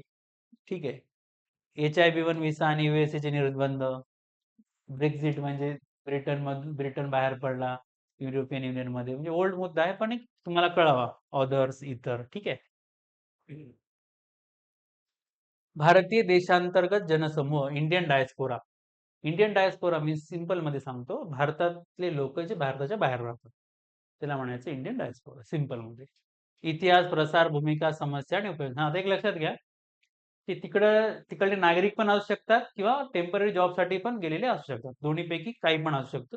ठीक आहे. पण मेनली ते काय असतात, तिकडं स्थायिक झालेलेच असतात. ओके. भारतीय डायस्पोरा धोरण आणि उपक्रम. OCI कार्ड आपण इश्यू करतो नागरिकत्वासाठी. प्रवासी भारतीय दिवस आपण एस्टॅब्लिश करतो, गांधीजी बापू जेव्हा आफ्रिकेतून भारतात आले त्या मध्ये, जानेवारी मधला. Know India programme, LM Singhvi समिती, दुहेरी राष्ट्रीयत्व, सिटिझनशिप नाही, राष्ट्रीयत्व. नॅशनॅलिटी द्यायलो आपण, ना की आपल्या भारतामध्ये सिंगल सिटिझनशिपच आहे, दुहेरी नाही.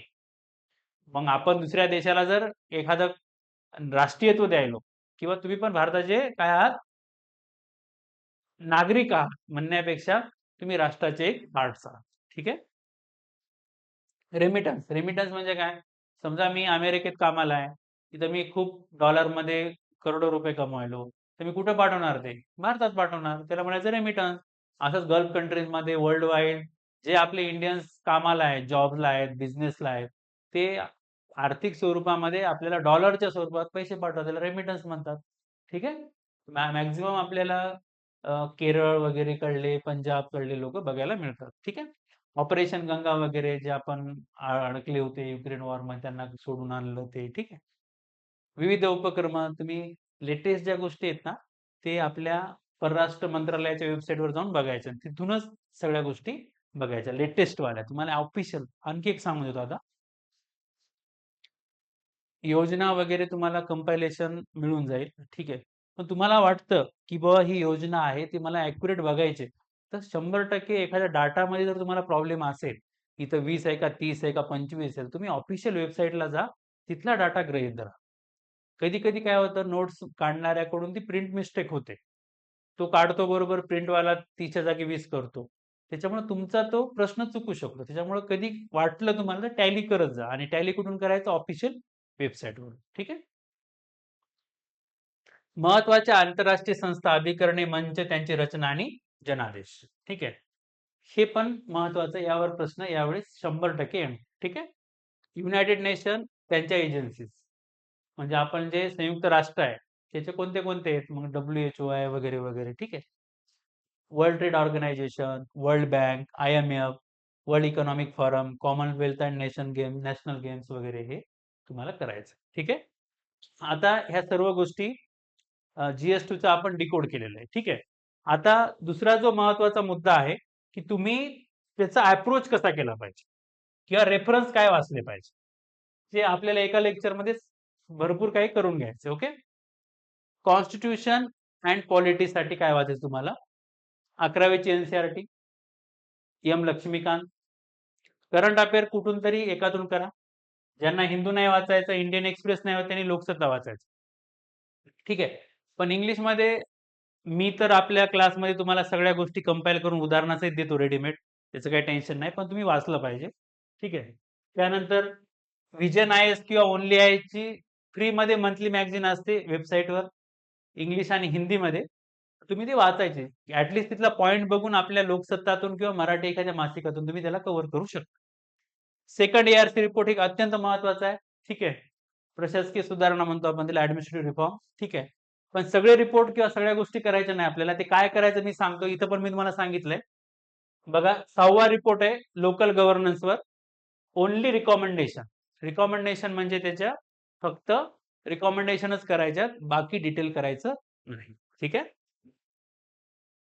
गव्हर्नन्स मध्ये काय करायचं बघा, गव्हर्नन्स बाय लक्ष्मीकांत नावाचं बुक्स आहे, ते तुम्ही वापरू शकता. ठीक आहे. करंट अफेअर गरजेचंच आहे. मी तर म्हणतो ना, GS2 असो की कोणता पण सब्जेक्ट असो, GS2 ला जास्त लागतं. पण सगळ्या सब्जेक्टसाठी तुम्हाला करंट अफेअर लागेलच. तुम्हाला करंट अफेअर इथे वार्षिकी वाचून किंवा मंथली वाचून नाही चालणार. तुम्हाला डेली वाचायचंय, तुम्हाला एडिटोरियल वाचायचंय, जेणेकरून तुमच्या शब्दांची काय झाली पाहिजे, बँक तयार झाली पाहिजे.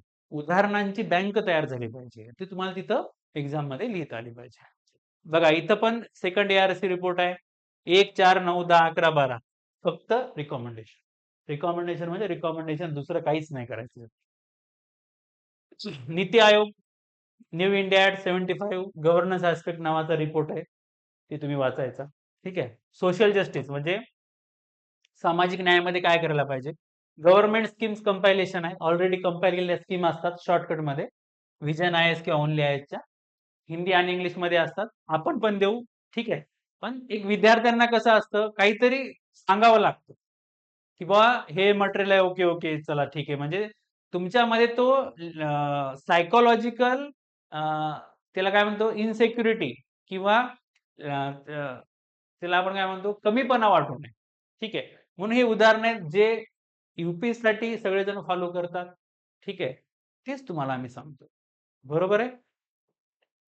हे तुम्ही करा किंवा डायरेक्ट आपला क्लास केला तरी चालतं. ठीक आहे.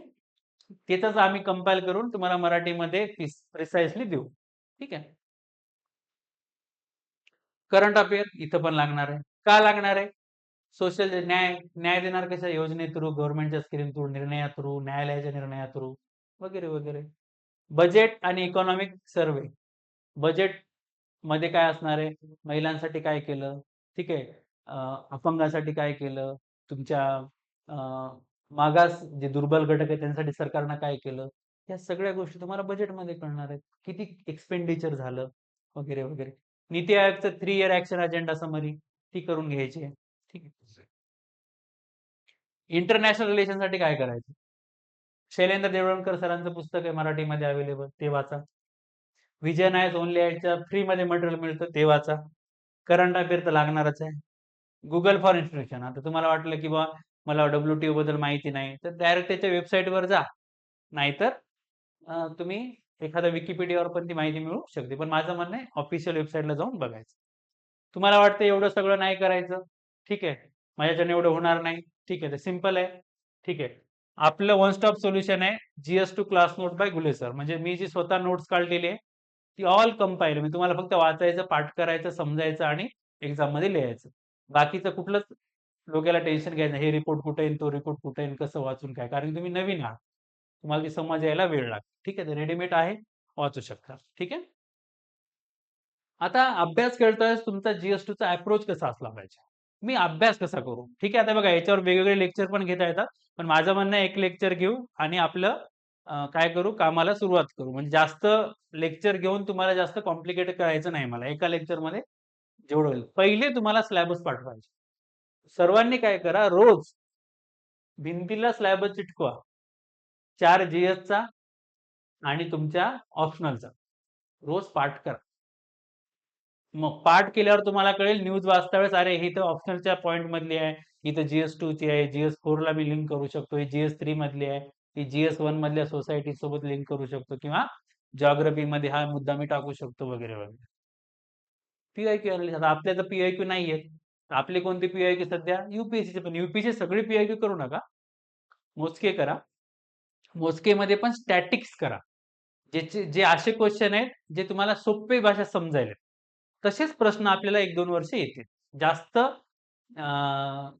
विश्लेषण करणारे प्रश्न तुम्हाला करायचे नाहीत असं माझं मत आहे. वैयक्तिक मे बी व्हॅरी होऊ शकतं. Proper answer sheet lookout. तुम्हाला वाटतं की मी अँसर कसं लिहायला पाहिजे?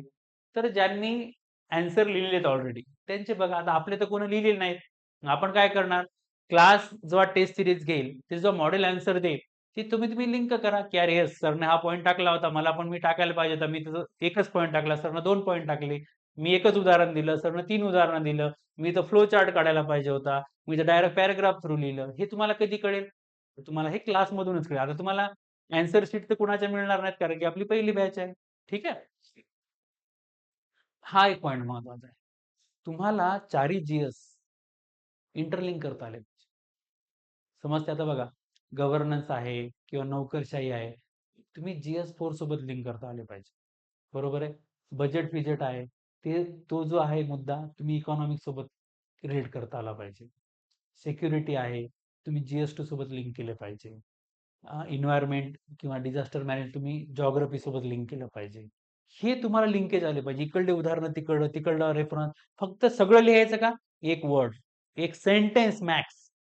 पण यानं तुमचं उत्तर स्ट्रॉंग होतं. यार विद्यार्थ्याला सगळं माहिती आहे. मल्टी डिसिप्लिनरी अप्रोच असला पाहिजे. ठीक आहे? हे इतक्या लवकर येईल का? नाही. जेव्हा तुमचे 4 जीएस होतील तेव्हा येईल. पहिल्या दिवसापासून येणार नाही. तुमचे 4ही पेपरचा अभ्यास झाल्यानंतर ते तो अप्रोच बिल्ड होईल. तो ऑटोमॅटिक होतो सगळ्यामध्ये. त्याच्यासाठी काही पुस्तक वगैरे नाही किंवा मी तुमचा अप्रोच बिल्ड नाही करू शकत. हां, मी सांगू शकतो की 1 ला 2 सोबत कसं लिंक कर, 2 ला 3 सोबत लिंक कसं करायचं. तुम्हाला क्लासमध्ये 2-4 वेळेस सांगितलं तर तुम्हाला त्या गोष्टी कळतील. पण अभ्यास तुम्हाला करावा लागेल. ठीक आहे? आता काय करायचं माहिती आहे का? सोप्या शब्दामध्ये. एक A4 साइजचं पेज बनवायचं. काय बनवायचं? A4 साइजचं page. असं. आता जीएस2 मध्ये जेवढे काही टॉपिक्स दिलेत हेडिंग, ते हेडिंग इथे टाकायचे. तुम्ही नोट्स वाचल्या, ठीक आहे. त्या नोट्सच्या साईडलाच हे पेज असलं पाहिजे. या पेजमध्ये काय करायचं? अरे आज आय-आर मध्ये मी वाचलं की व्हॅक्सिन डिप्लोमसी. ओके. कुठं-कुठं झाली? अशी झाली. ओके झालं. संपलं. आय-आरचा तो पॉइंट आला व्हॅक्सिन डिप्लोमसी. डिप्लोमसीमध्ये तो पॉइंट ऍड केला. Governance, governance. एक पेज आहे गव्हर्नन्स. तर तुम्ही अख्खं पुस्तक, अख्खं न्यूजपेपर लिहायचं नाही. एक सेंटेन्स, एक एक्झाम्पल, एखादी केस स्टडी संपलं. हे तुमचं करंट अफेअरसाठी झालं. ओके? आणि तुम्हाला काय करायचं? हे तुमचं करंट अफेअर आहे ना, तुम्ही करंट अफेअर म्हणजे अख्खी कात्रणं कापसाल, हे करसाल असं नाही करायचं. त्याचा क्रक्स काढा.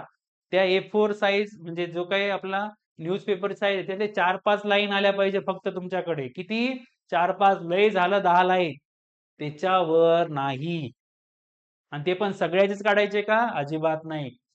Relevant topics related to all GS आणि तुमचा ऑप्शनल असेल तर त्या ऑप्शनल सोबत बस.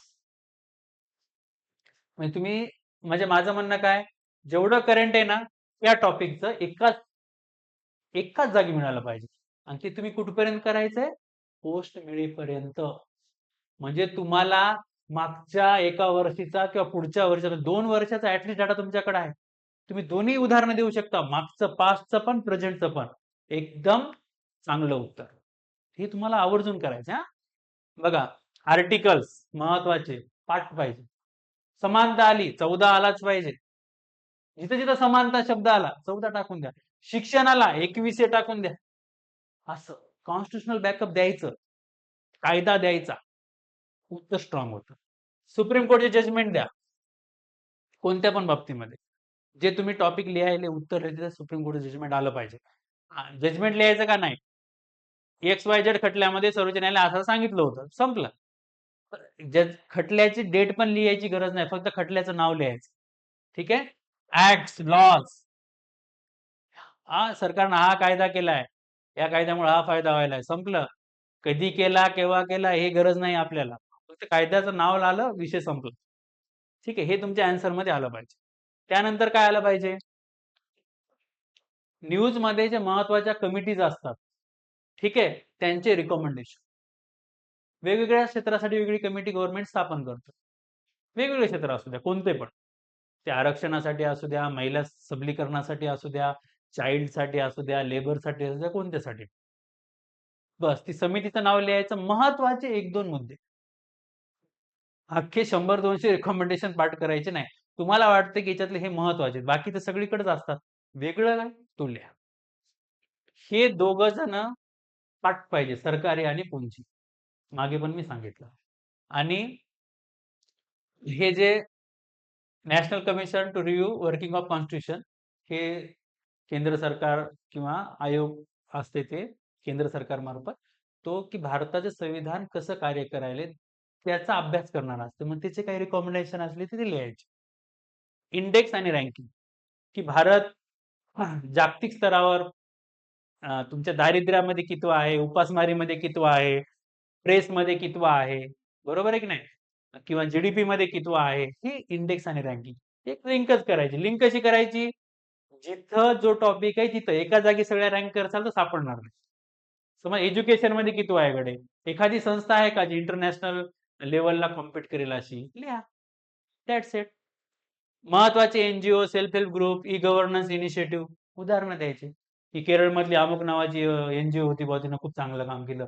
महाराष्ट्रामधले सेल्फ हेल्प ग्रुप आहे ना, खूप चांगले पापड बनवले. लिहा. सिंपल. ठीक आहे. जर तुम्हाला वाटतं की एकदम केस स्टडी सापडत नाही, बेटर इंडिया वेबसाईट आहे, त्याच्यावर तुम्हाला व्हिडिओ सगळं बघायला मिळते की कोणत्या केलं काय काय केलं. ते खूप चेंजिंग असतं. छान. प्रिपेअर इंट्रोडक्शन आणि कन्क्लुजन.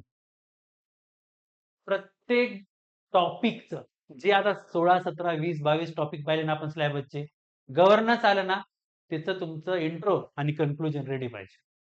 बॉडी तुम्ही जसा क्वेश्चन येईल तसं बनवा. गव्हर्नन्सचाच प्रश्न येईल ना, त्या गव्हर्नन्स मध्ये फक्त वेगळं येणार आहे मधातला. आव्हानं, समस्या, इनिशिएटिव्ह. फक्त गव्हर्नन्स म्हणजे काय आणि काय काम आहे त्याचं, कन्क्लुजन हे रेडी करून ठेवायचं. म्हणजे फक्त बॉडी टाका, उत्तर रेडी. म्हणजे मी काय लिहू, इंट्रोडक्शन मध्ये 2-3 लाईन, कन्क्लुजन मध्ये 2-3 लाईन, यामध्ये वेळ नाही आपल्याला. आपल्याला वेळच नाही. आपल्याला फक्त लिहायचं आणि ते सगळं रेडीमेड पाहिजे दिमागात. तुम्ही जे जेव्हा लिहिसाल तेव्हा त्या गोष्टी कळतील. ठीक आहे. आता बघा, आपण उडान या प्लॅटफॉर्मच्या मार्फत, ठीक आहे, प्री मेन्स आणि इंटरव्ह्यू साठी राज्यसेवा डेस्क्रिप्शन साठी बॅच लॉन्च करत आहोत 17 मार्च. ठीक आहे. तर ही बॅच खूप सध्या तरी डिस्काउंटेड प्राइस मध्ये आहे, 9,999. ठीक आहे. म्हणजे पहिल्या काही 100 विद्यार्थ्यांसाठी ती असेल, मे बी नंतर तिची फीस वाढू शकते. ठीक आहे. तर ही आहे आपली GS2चं शॉर्ट मध्ये म्हणा किंवा डिटेलमध्ये डिकोड्स. ही PDF तुम्हाला खाली लिंक दिलेली आहे किंवा टेलिग्राम चॅनलवर मिळून जाईल. ठीक आहे. तर सर्वांना मी एक्झामसाठी शुभेच्छा देतो. आणि आपण नेहमी GS2च्या संदर्भामध्ये प्रत्येक टॉपिकसाठी जे नवीन किंवा करंटमध्ये असेल त्यासाठी भेटत राहू. ठीक आहे. आणि आज आपण इथे रजा घेऊया. ठीक आहे. तर मी थांबतो. सर्वांना सर्व काळ शुभेच्छा आणि काही अडचण असेल तर तुम्ही प्लीज मला अ, दिलेल्या नंबरवर किंवा आपल्या टेलिग्राम चॅनलवर विचारू शकता. ठीक आहे. सर्वांना सर्व काळ शुभेच्छा. चला, जय हिंद. भेटूया. ओके. बाय.